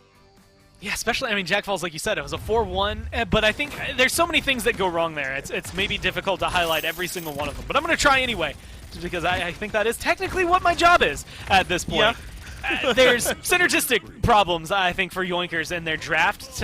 Two champions that want to dive in. One in Maldamba that just kind of wants to keep you alive, but then two that want to sit back and just stay away from the fight. Whereas on Jaguar Falls, they drafted the same tanks, but they had two, that, or at least Shaolin, that was willing to jump in with them, right, and go fight. Then you have to look at the fact that Cruncy just had a stellar game on Makoa. You're not going to get this often. You're not going to see this by everybody that locks in Makoa, and you're not going to get to see it in every set in Paladins as of late. But if you have someone who can do it, he's still good. I think that's the end of the moral there. And then Willow, I think this is just a good map for her. Alex as well, showcasing why Maeve is still someone you have to look at. So there's a lot that I think ClownFiesta do well that is built more, I want to say, around their tenure, the fact that they played so long in Paladins, as well as the fact that they are a little more flexible than what it feels like Yoinkers are able to pull out. I said earlier in the game, like, you know, don't get me wrong, Prosper, Logic, Logi, both, neither of them are one tricks. But they do tend to perform better when they're playing hit scan, and they do tend to at least be in a meta right now where hit scan, as prominent as it is getting banned out a ton. So I think that they're getting more limited by their champion pool right now, and that's allowing ClownFiesta to start to flourish in these last couple of maps. Yeah, so far on these last two maps, it has all been about the mid-fights, and Yoinkers don't have an answer. We'll have a quick break, though. Maybe Yoinkers can use that time to mull it over, and we'll be right back. Too simple. I don't really want to drive home, but as soon as I arrive home, yeah, I moved on. Some things in life are too simple. Some things in life are too simple.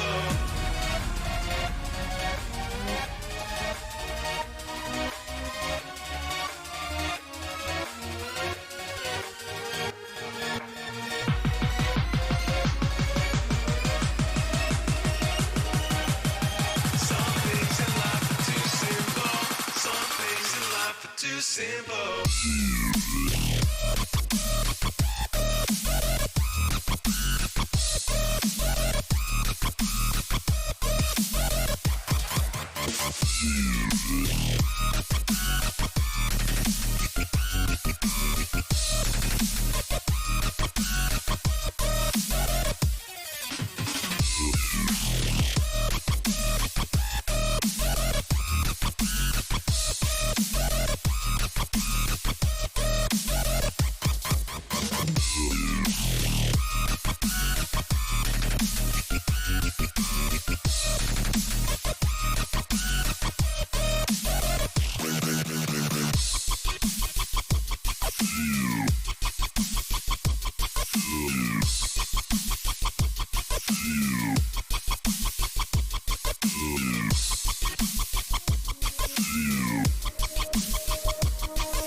Some things in life are too simple.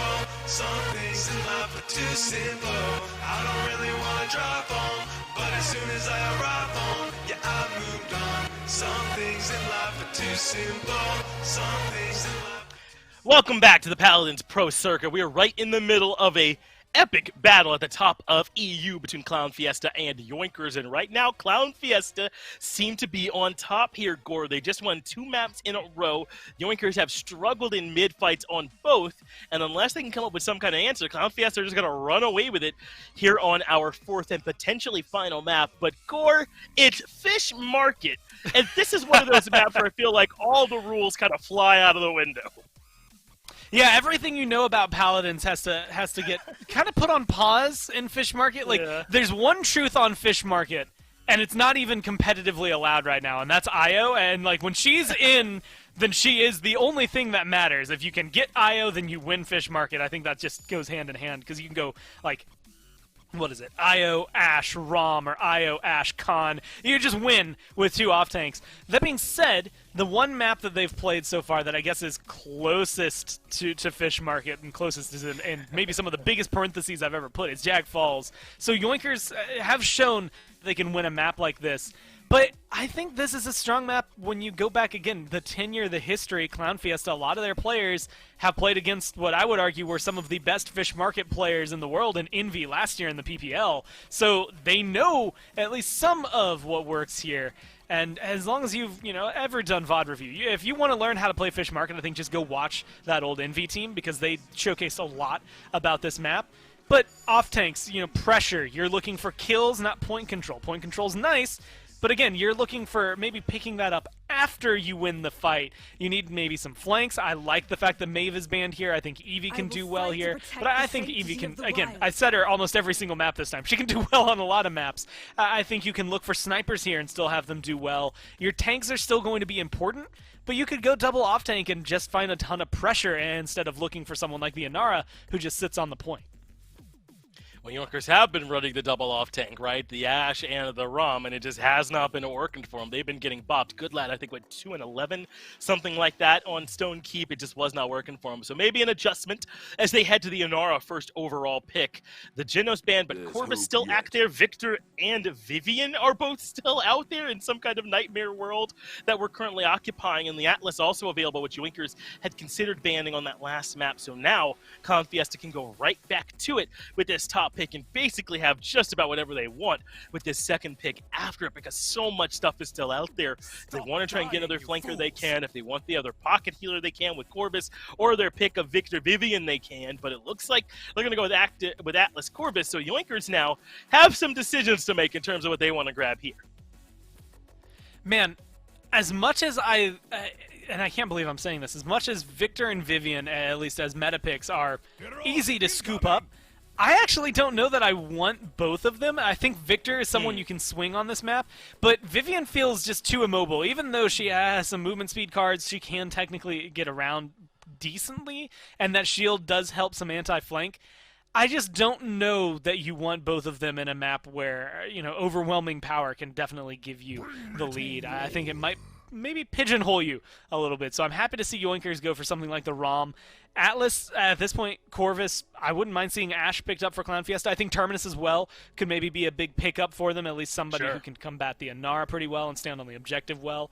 They have their options for point tank. I'm more curious what they're going to do for DPS. I keep leaning towards the Maeve, but she's been banned, so I don't even know where they're going to want to go. Eevee comes to my mind. I think that you can definitely bring in something like a Strix. We've seen Kinessa on this map do pretty well as well. So there's a lot of flexibility, both that still exist in terms of hit scan, but that's what I wanted to see. Some blaster that's going to keep their heads on a swivel. All right, so you take away the Maeve, and ClownFiesta say, we'll just pull out the Eevee instead. And this could be just as strong, I think, of a pickup for them here. I mean, I don't know. When I think of Fish Market, I think of a map that is, at least in the middle, way wider than it is long. There's so much to do in that central area, and even to the sides beyond where the actual point area is. So Eevee can flourish in all of that as the Ash, as you predicted, comes in too. Still no Vivian pickup. You highlighted that maybe this might not be the map where you want someone like Vivian, where there's so many angles she can get kind of surrounded from and caught out of position from. So I think that might be why she's being delayed at this point. But Atlas, Corvus, Eevee, and Ash, this is a lot of what has worked for ClownFiesta so far throughout this set. So I'm a bit worried if I'm Yoinkers, even with the Damba coming through later on in their draft. This is... I don't know. I'm just excited to watch this one now. I think Eevee getting locked in is always going to be a great day, I think, for anybody involved. But the fact that ClownFiesta are going to be bringing it, maybe going over towards Alex as well, already had Stellar play. Yoinkers, at this point, I said it earlier, and I'm going to say it again. I don't, they're not one-tricks in the sense that they play one champion. I'd say they're one-tricks in the sense that they have one good style. And it's been a lot of hit scan for them. And right now, hit scan, again, it's the name of the game. It's been the way that things have been going the last few months, pretty much all year, really. But I don't know that Victor Andro, at least on Fish Market, are my pick to win overall. I think they're going to be able to bring pressure, and they're going to have some decent damage.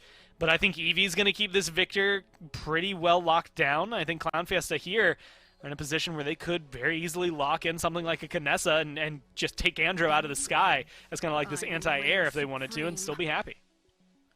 Well, imagine a world where you get to 10th pick Vivian, huh? Not a bad one to live in, I suppose, if you're ClownFiesta. As you mentioned, maybe not 100% wanting to have this pick on your side here at this point, Gore, but I think ClownFiesta like their chances with this Ashe Eevee combo kind of pushing out there. Now, I do know that you're a bit worried here about Yoinker, but for me, that comes down to Good Lad and how well he's able to play for him on this ROM, because I think he struggled with it when we saw him playing on that last map. So if he's able to get back there and be disruptive, he is going to be an aggressive ROM playing this time, then maybe they can deal with this backline damage from ClownFiesta. But I don't know. How do you feel now that you see how ClownFiesta round out their draft? I like it. It's one of those things when talking about Vivian earlier, like Vivian and Nara Victor together, right, for Yoinkers, which is what I thought they were going to do. I don't like that comp. Vivian with Ashe, Eevee, Corvus, Atlas, like Vivian is the president and she is covered by the best secret service in the game, right? No one's going to be able to get back there to touch her. Worst case or maybe best case scenario, Andro is able to get some pressure on her, but realistically she'll be able to take him down from the sky. Ashe and Atlas will be able to control the side lanes. Eevee's going to be getting back and forth between wherever she wants to be, and I think it's just going to cause Yoinkers to have too much to focus on to successfully win a mid fight. It's going to be difficult for them, I think, if they want to lock down that mid. There's a lot that they need to look at, as you said, and I think the Ashe Eevee going to be making some problems that provide plenty of room for Vivian to try and be able to flourish. And so this is going to be a difficult one for Yoinkers. They could very easily go down on Fish Market, of all places. Imagine when you're looking back on your career, and that's where you got dropped somewhere. No, I'm joking, obviously, about Fish Market being that bad. But yeah, I mean, I think this is one where this set could easily end here if Yoinkers are not careful, because ClownFiesta have this kind of draft that can spread the map well, create space for this Vivian, and leave them in a really difficult spot. Either way, though, we're just about ready to move on to map number 4. We've said it plenty. We've said it enough. It's Fish Market that could potentially be the decider. This is such a good map, and also one that, like, it's so polarizing. Some people hate Fish Market. Some people love Fish Market. I like it, but it just because it is one of those maps that it plays so differently. Every back to it, Envy last year was the team if you were going to Fish Market to watch, because they were the ones that absolutely dominate on it almost every single time. I think Na'Vi was able to showcase some of that as well, but for the most part, you've been looking at these teams that were able to draft aggressively, play aggressively. ClownFiesta are playing in that school of thought. I think a lot of this is going to be aggressive play. It's going to be very overwhelming, and I think it's going to be difficult for teams like Yoinkers to try and, just hold on for it. Like Inara, especially with Maldamba behind her, tends to stand on the point. She does it better than anybody else. But the question is whether or not she can withstand the onslaught that is going to be Ashe, Atlas, the Vivian shooting her from the high ground, all while her DPS is distracted by an Eevee. I just think this is a good draft for ClownFiesta to find some good control. I think so, too. Alex, after all those great games on the Mave, piloting the Vivian this time, or the Eevee this time around, excuse me, so we certainly want to be able to keep an eye there, and of course the first one out of the gate is indeed Alex, shutting down Prosper, no doubt in my mind. Ninu able to take care of one, Bulk against the other, and Core, it's happening all too quickly, exactly as anticipated. It's too much movement, too much damage too quickly for Yoinkers to be able to keep up with. Get back here, Good Lad, nowhere for you to go either, as Cruncy completes the kill, and just like that, ClownFiesta have complete mid-control. Imagine not having a hook on your team and still being able to pull someone right back into where you need him to go. I mean, that was just a good shot by Atlas, and that's something he brings. That rewind is just so crucial. I mean, even here, being able to hit Xindra, or get Yoinkers, get the Inara, and send them all the way back to base. Cool, now you're at that 99% without having to worry about a single touch. Good Lad might be able to get in there, but this is where they just do it again. Ignore the objective and turn it into pressure elsewhere. But you lose Alex, which is going to shake that up at least a little bit, maybe enough for Yoinkers to be able to find their way in to close up the gap. Maybe not completely cap the point, though. That was big, though. You're definitely right here from that Andro. Etsu gets the kill to Xentra elsewhere on the map. Rizzo brought back, as you mentioned, by the Atlas already. Such a valuable tool for him. That does allow them to remove that Damba, but that was huge. They were able to find the touch to stall out. They were able to get the kill into Alex. Now Seismic Crash coming through, and this does stun the Atlas, but there is no kill there. Bolka takes care of Etsu, and suddenly that just leaves ClownFiesta with complete control here over mid. There was a little bit of hesitation, a little bit of doubt, but ClownFiesta in the end ended up with that mid win and start things off 1-0.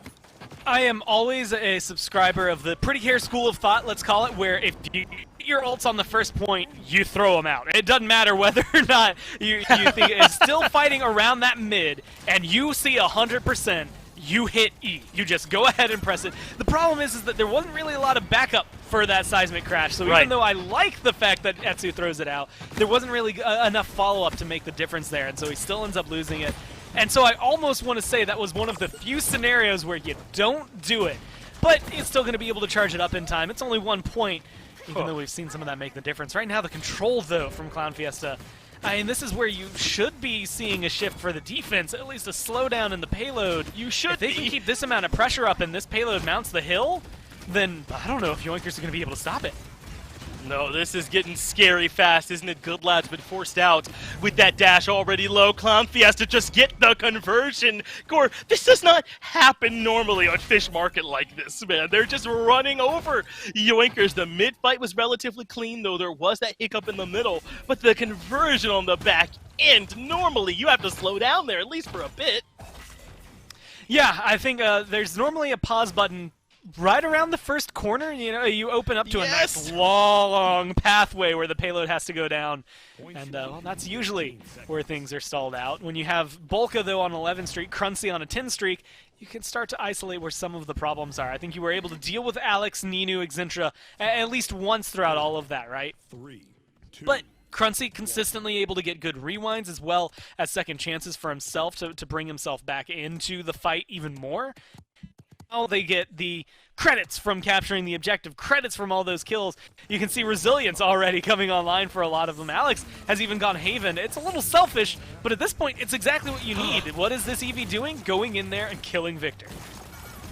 Two-man stun in the back, and Prosper never got to play Paladins this time around. Oh, hello, Alone Damba, all alone. That's an easy pick off Alex. Able to take care of Logi as well, and Good Lad and their other backliner yet again isolated here in this one, Core. They got 70% right at the start, but Etsu ends up falling for it, and now ClownFiesta can set up another aggressive zone. What a way to start that fight off, though, from this Atlas, and an easy way to kill Prosper right at the start.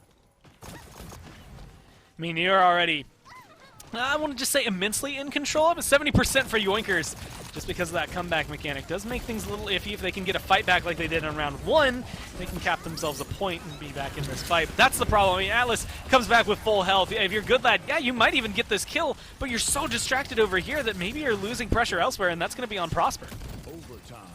So Naji able to find 2 pretty critical kills. Yoinkers have been able to get into an overtime in their favor, but Cruncy gets rid of the Andro. Only Etsu's chilling on the point, and it's just enough. The touch doesn't come through, and Yoinkers keep their hopes alive here, Gore, for a little bit while longer. Even getting a wipe on the backside of that, just the Vivian and Ash still standing elsewhere with the highlights, maybe to try and help them out. Yoinkers gonna round that cart around, and I wonder if this time we'll see how difficult it actually is to move this cart, unlike the way that ClownFiesta did it the first time.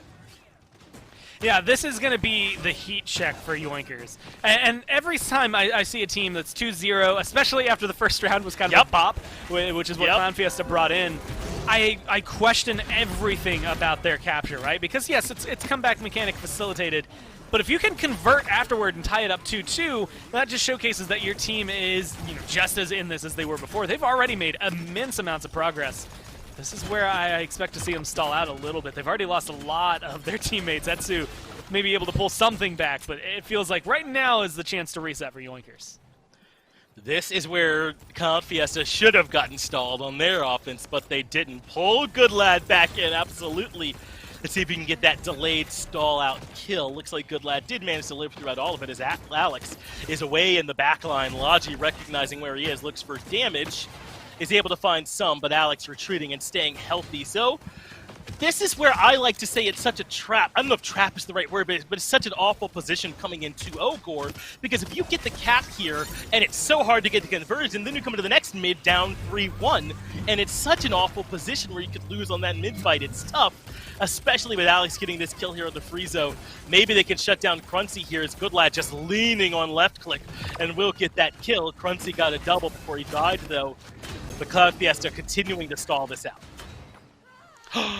It is, and the multi-balance, because at this point, let's face it, with Etsu getting knocked off the map like that, well, there's still 30 seconds, still plenty of time for overtime. But looking at the next one, if it's tied 2-2, it feels like the advantage goes to ClownFiesta because they've been winning even mid-fights for a while now, even on the last map. If it goes 3-1, ClownFiesta still technically have the advantage because they're just 1 point away from winning the map. But Yoinkers with that comeback mechanic, usually, and I have to say it, usually only works once because teams can figure out a good way to counter it, but at the same time, again, 4% every tick, it's so much, it's so oppressive. It could catch ClownFiesta off guard. They are going to have to deal with it one more time, Finch. That's what's going to be the thing that makes things awkward. Just knowing that, this Inara has to walk up, or Goodlad even, Etsu either, will just walk up, stand on the point, and within, let's say, 10 seconds, be beating your score no matter what you try to do as ClownFiesta. They're just going to capture it faster. Means that you have to have more pop-off moments. Ninu can't afford an early death. Same thing for Alex. They have to be able to get in there and walk away with a kill. Whether it's on the Prosper Logic or Logi, they have to shut down one of the carries for Yoinkers early, and that should then just make it an easy snowball for ClownFiesta. 5. But now we're moving into that 3-1. We get to see the knife's edge of does it favor the team at 1 with that fast cap, or does it favor the team at 3 because they're right on the edge of sealing off the map. As you said, if they don't win these lane fights quickly, then they're just going to let the Inara cap it, basically, already up to 15, and she only just got there.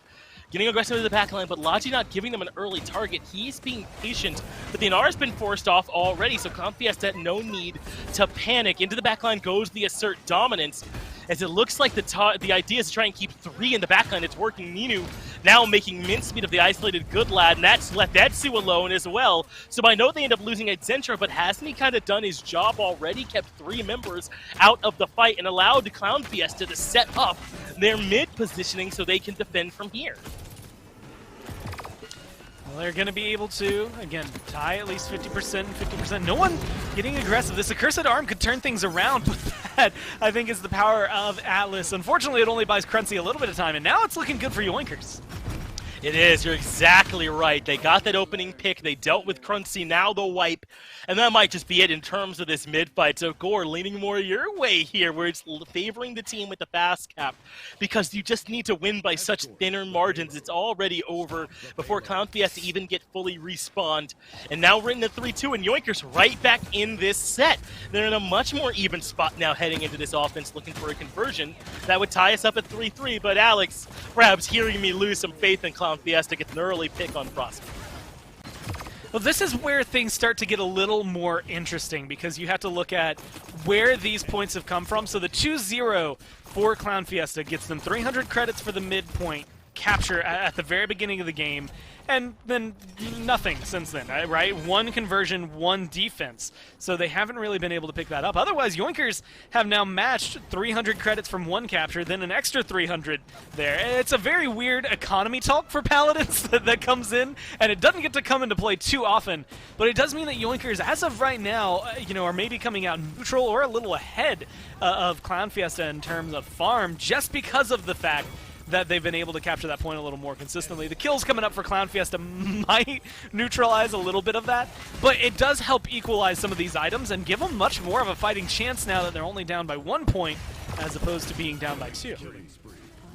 I wonder if Yoinkers are kicking themselves, though, for that first conversion they let through, because look how difficult it is supposed to be to convert here on this map, on Fish Market. I mean, they struggled at this choke point last time. Yoinkers got held up on the later choke point, so even if Yoinkers get past this, there is another much more daunting choke point waiting for them later. So yeah, I wonder how much they're really regretting letting that first one through where ClownFiesta kind of steamrolled them, because now ClownFiesta have that in their back pocket where they're just one more mid-fight win away from a more even battle. But Logi gets this kill here onto Ninu. a lot of good is going to do them. They're so far back, even still now, from getting converted. But Logic gets one to Alex, Prosper gets one to Bolka. Now things are looking better. Xentra can't escape either. So they're able to get back to this cart and get it rolling again with 5 ultimate in the pocket. I don't know how many they want to commit here, Gore, but they really want this conversion, I got to think. You know, you have to look at it. Again, 20 seconds left, you're going into overtime. You almost have to use an ult, at least in my mind, in order to convert this. But every ult you use means you're going into a 3-3 mid, and that is a game point for ClownFiesta without that advantage. ClownFiesta are more than happy to let this roll in if you drop a couple. And I wouldn't mind seeing them maybe force one out. But that's do without expending some of your own. Well, so far, they've just been winning the fight too handily for it to matter about forcing out these ultimates. Good Lad does get a return kill on the Ninu finally, but Alex still very, very healthy, able to reposition and find some additional damage on Etsu, who Quincy gets the kill credit for. So ClownFiesta get the defense, have all their ultimates still available, but the same is said for Yoinkers. A 2-3 mid fight now with all the ultimates available. It's scary. Yoinkers don't have the fast cap this time either, though they do still have it at half. 10 ults that are still going to be available for you. Good defense, once again, point for ClownFiesta. But, and this is maybe just me reading into it, I like the suite of ults that Yoinkers bring, but I don't know if they're going to get into a good enough position to use them in a way that's going to make a difference, right? Especially with the pressure ClownFiesta's been putting on. So keep your eyes on Yoinkers, I think, throughout this fight, because their ults, just in general, I think are going to be able to be a little more impactful, but Cruncy has had good exiles. You've had Bolka with a great space denial using his Entropic Breach. Same thing there can be said. Ninu, at least just having Sentinels available, that's nothing more than more damage on the board for ClownFiesta, which can be a pretty big threat all around when that's what's going to win them the game. Early barrage coming out from Yoinkers, but it looks like he didn't fire all his shots. Alex did, though, and Logi is already down early on to the 5v4 in favor of ClownFiesta. Only percent went to Yoinkers, though. They're at 24, but that's just been pushed off the point at this point. Can't step out. Now he will step out to contest a little bit more. Denied the percent to Clown and rack a little bit more up for Yoinkers. They got Friezo back out to put some healing out there for him as well. There's the Dread Serpent, trying to set up for his aggressive push up earlier there with Logi as well as Good Lad, but I don't know how much good it did for them. But maybe it did work. Good Lad gets the kill. Logi gets one as well, though Ninu does trade back out by getting rid of that Andrew. Prosper tracking the Ashe well, but that assert dominance buys some time. Not going to be able to chew through here, so they keep this one even. A much closer mid-fight, the closest mid-fight we've seen yet so far here for it. Unfortunately, it seems like it's starting to slow down for ClownFiesta. All the ults used, all save for this Barrage and Rom having a stun available, and that's just going to be a big swing. This is a great fight for Yoinkers. Well, at this point, it looks like Yoinkers are going to win their 3rd mid-fight in a row. Overtime ticking down slowly. Ninu, or rather Alex, wasn't able to get a touch. He came in looking for it, but it was not there. So Yoinkers now in the 3-3. They dragged it all the way back from the brink. No conversions for them either, Gore. This has all been getting those mid-caps with a little bit of extra help from comeback mechanic. And this is, I mean, the best case scenario for Yoinkers, right? I mean, you haven't been able to convert so far in the push, but you've gotten it pretty close every single time. And now you're the first team to take a crack at actually getting that 4th point fully knocked over, at least here towards the end of the game. So you have absolutely the ability to win. ClownFiesta can't do anything about it other than hope that this next minute and 45 go exactly the way they want. But I mean, they're going to have to expend ults. I'm just looking at where this payload is right now. It's moving way too fast for them to feel comfortable. Yeah. It's gotten very, very close. This is very scary for ClownFiesta, who had been dominating this map up until now. One kill does come through for Ninu, but Logi gets one in trade. Etsu trying to keep Ninu pinned back behind as the cart continues to roll. They're over the hill now. They're right outside getting it converted. Seismic Crash gets the stun behind, and Ninu ends up just barely staying alive. Alex takes care of Prosper, though. Friezo gets the kill on Alex way in the back line. The cart is right outside being converted, but look how low Etsu is. Dread Serpent coming out to try and push them off the cart for the conversion. It is clear there, but ClownFiesta have a member that's outside it. Etsu ends up dropping and ClownFiesta are holding on, but Goodlad now here behind, getting the kill on the Ninu. This is not over just yet, as Yoinkers get a double out of Goodlad. Maybe they can keep this cart pushing in after all. But it's ClownFiesta trying to hold on. The cart rolling in a little bit more. Only one member there to defend. Now 2 more come out. But the kill's coming through, and Yoinkers get the conversion. We're going to map 5. Exintra at the very end, I think they are in control. And granted, I also think that they would have lost that fight had that Dread Serpent been 2 seconds earlier than it was. But Exintra, unfortunately, goes for a dash, lines it up, and then Inara steps slightly to the right, and he just goes flying off into the background, and that Ashe is there, no longer able to contend, no longer able to contest.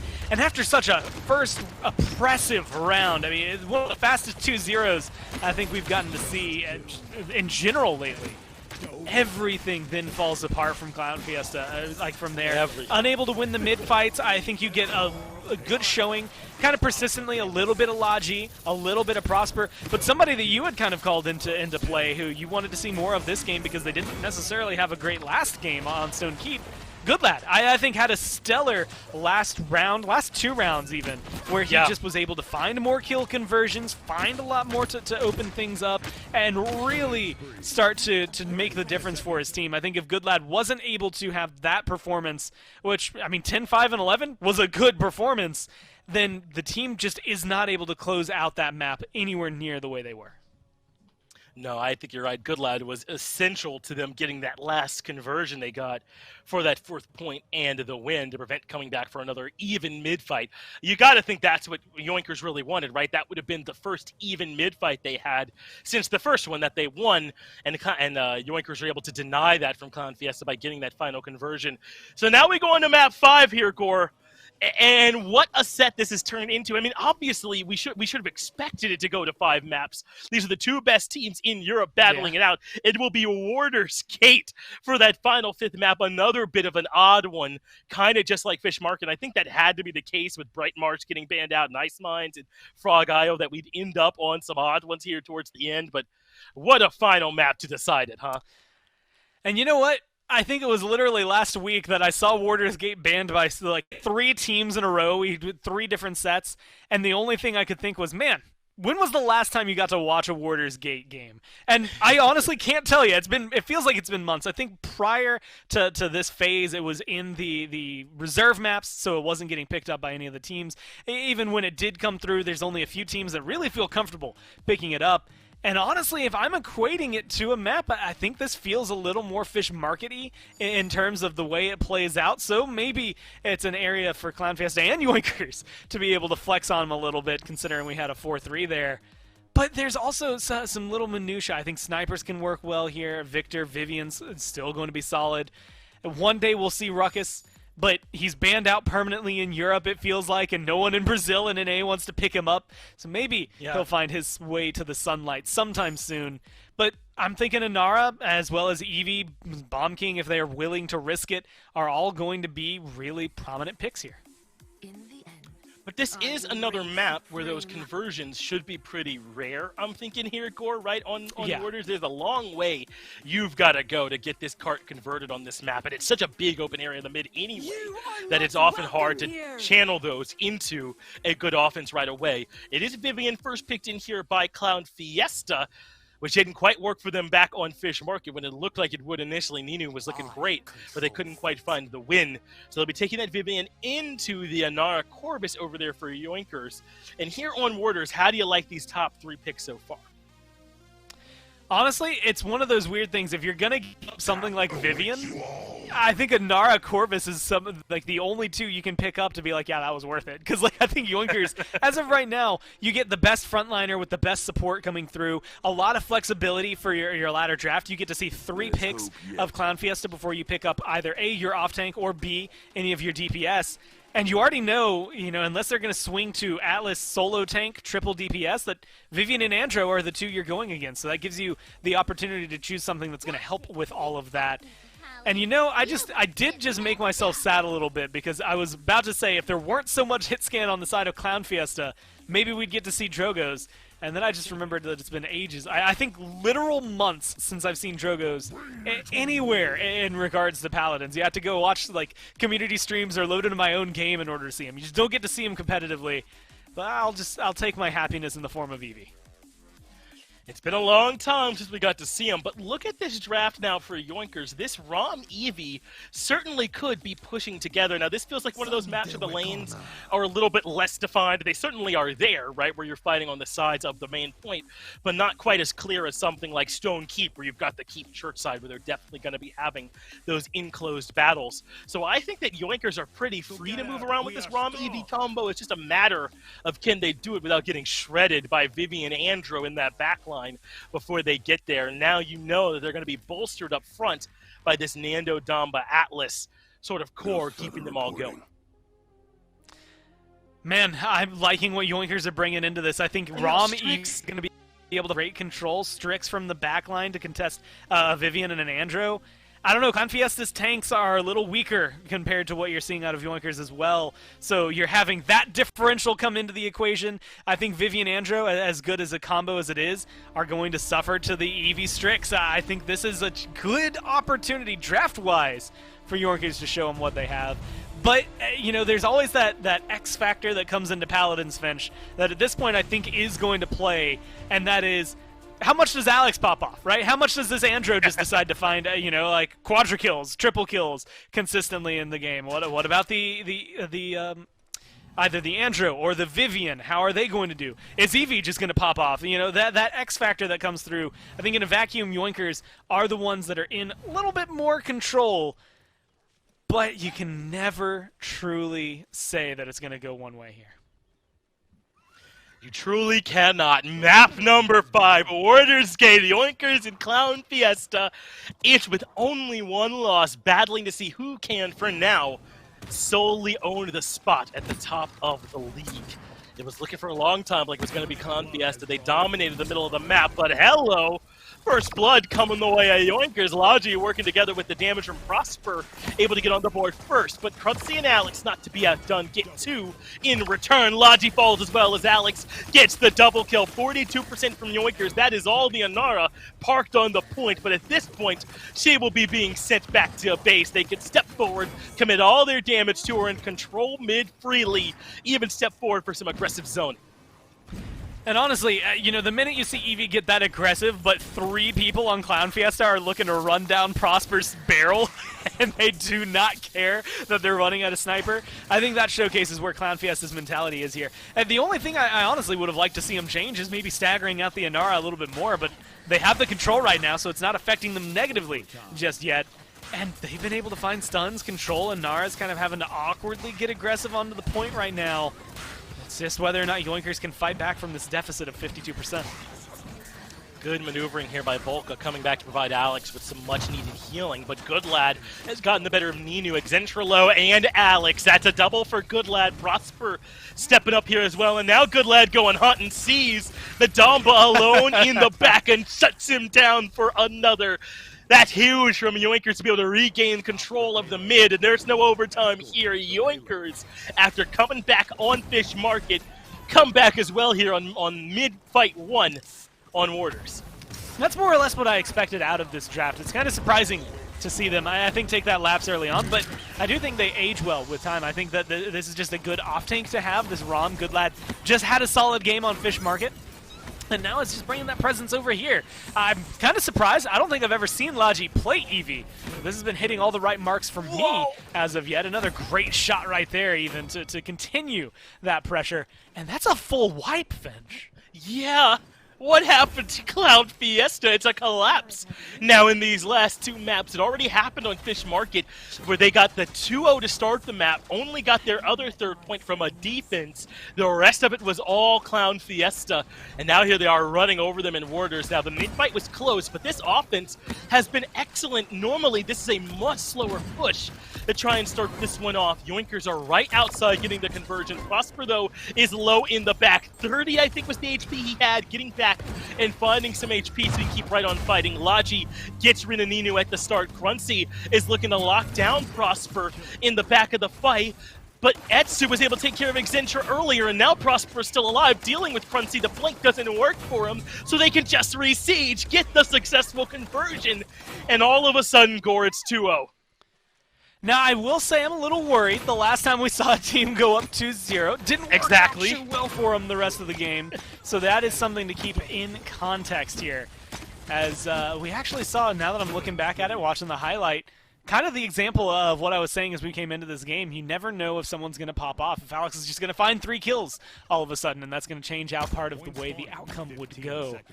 I think that it's going to be a little more consistent for Yoinkers, with them showing that they do have that capability on the side of ClownFiesta. Opens up that conversation still, especially with comeback mechanic enabled. But I don't know, Immortal's not, you don't have any ults that are really game-changing right now. I mean, Alex might be able to get himself 1 kill, maybe 2 kills if you're really lucky, and Yoinkers really misplay with an Accursed Arm. But for the most part, you're coming in at a deficit, and that already is making me lean towards the red team.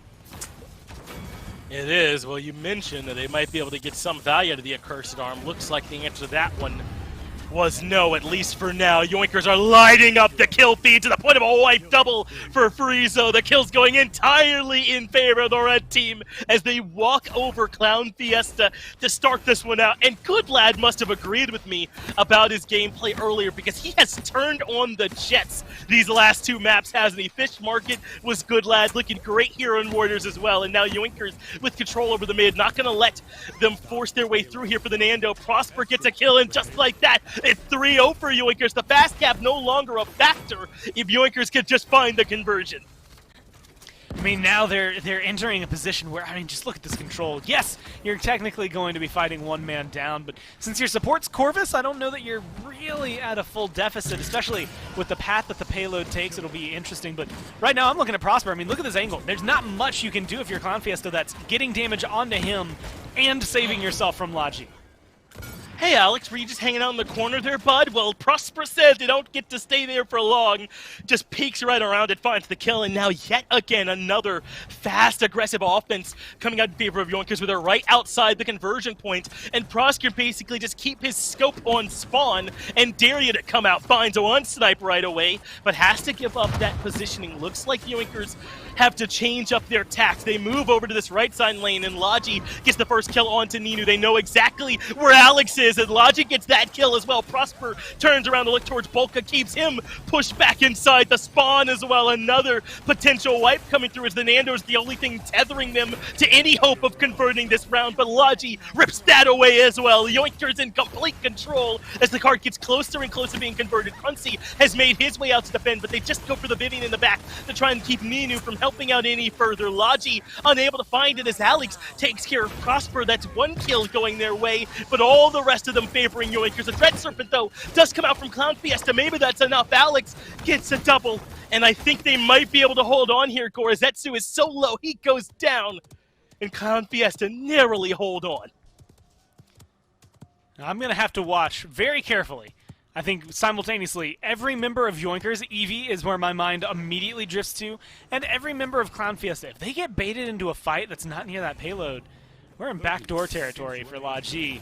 It's been a while since we've got a good competitive backdoor, so it'd be nice to see, although it doesn't look like ClownFiesta are going to take any bait that has them leaving the base, which opens up this conversation. The payload very close, 20 seconds left, and they're moving it forward. That Accursed Arm's gone. They don't have any ults left for ClownFiesta. No, it's going to be difficult for them to defense, especially because no one's looking to edge. I mean, you cannot get yourself back to the Strix. He seems pretty safe overall. Eevee is causing a huge distraction over towards the left if you're looking at it from the attacker's side. And so there's a lot of conversation around the fact that Strix is, right now at least, going untouched and getting so much damage out because of it. And it looks like we're able to get back in to see how it happens. Remember, we were down basically into the overtime to be able to see how it goes. And yes, Yoinkers were able to force their way in and get that conversion core. So they find the 4-0 on Warriors. That is crazy, considering how the middle of this set looked. A bit of a collapse, it feels like, from ClownFiesta or Yoinkers turning on the gas. Especially because, you know, other things you have to factor into this. that was a loser's pick map. That was ClownFiesta choosing to go to Warder's Gate, and they just get rolled on it. That is not what you expect to see. Alex, 8-8. He was literally the only one able to pull anything back in his favor. Picked up a lot of kills, and both moments of breath, both moments of brevity that ClownFiesta had, once at the very beginning of the game and then once at the very end of the game, were brought by him finding kills. But everybody else only able to pick up one. Ton of deaths on the side there. I mean, that was just well played. La G was kind of surprising me. I don't know that I've ever seen them play the Eevee, but I'd love to see it come back a little bit more often. Prosper pretty much was playing it safe. Only 300 damage separated him and the Eevee, so they were able to get so much done between the two of them. And again, someone who I think was worth highlighting last game, still worth highlighting this game. Goodlad heard the call to action and then stepped up to be that player and off tank to make sure that they had the space.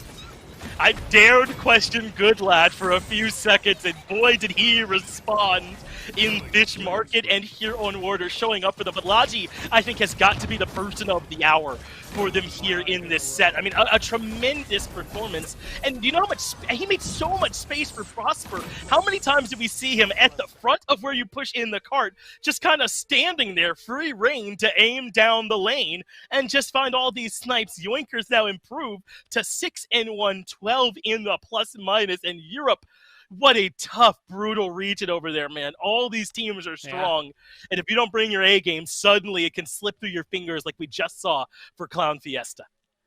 It does feel like we're starting to see ClownFiesta and Yoinkers, though, both of them really make that climb away from the rest of the pack, just because of the fact that I think it was 10 maps separating ClownFiesta and the next highest, which I believe was either Interstellar or Celestial, one of the two was hanging around down there.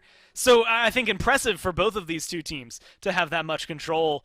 And it's something that you're starting to see in some of the other regions. There's a little more of a defining factor. In Brazil, you've still got just Parallax and then everybody else. I think they have 3 teams that were tied for second last week. Now there's going to be a little difference, but you know, your second, third, and fourth are all fighting with each other. If you go to North America, your top 3 are all fighting each other for that top spot.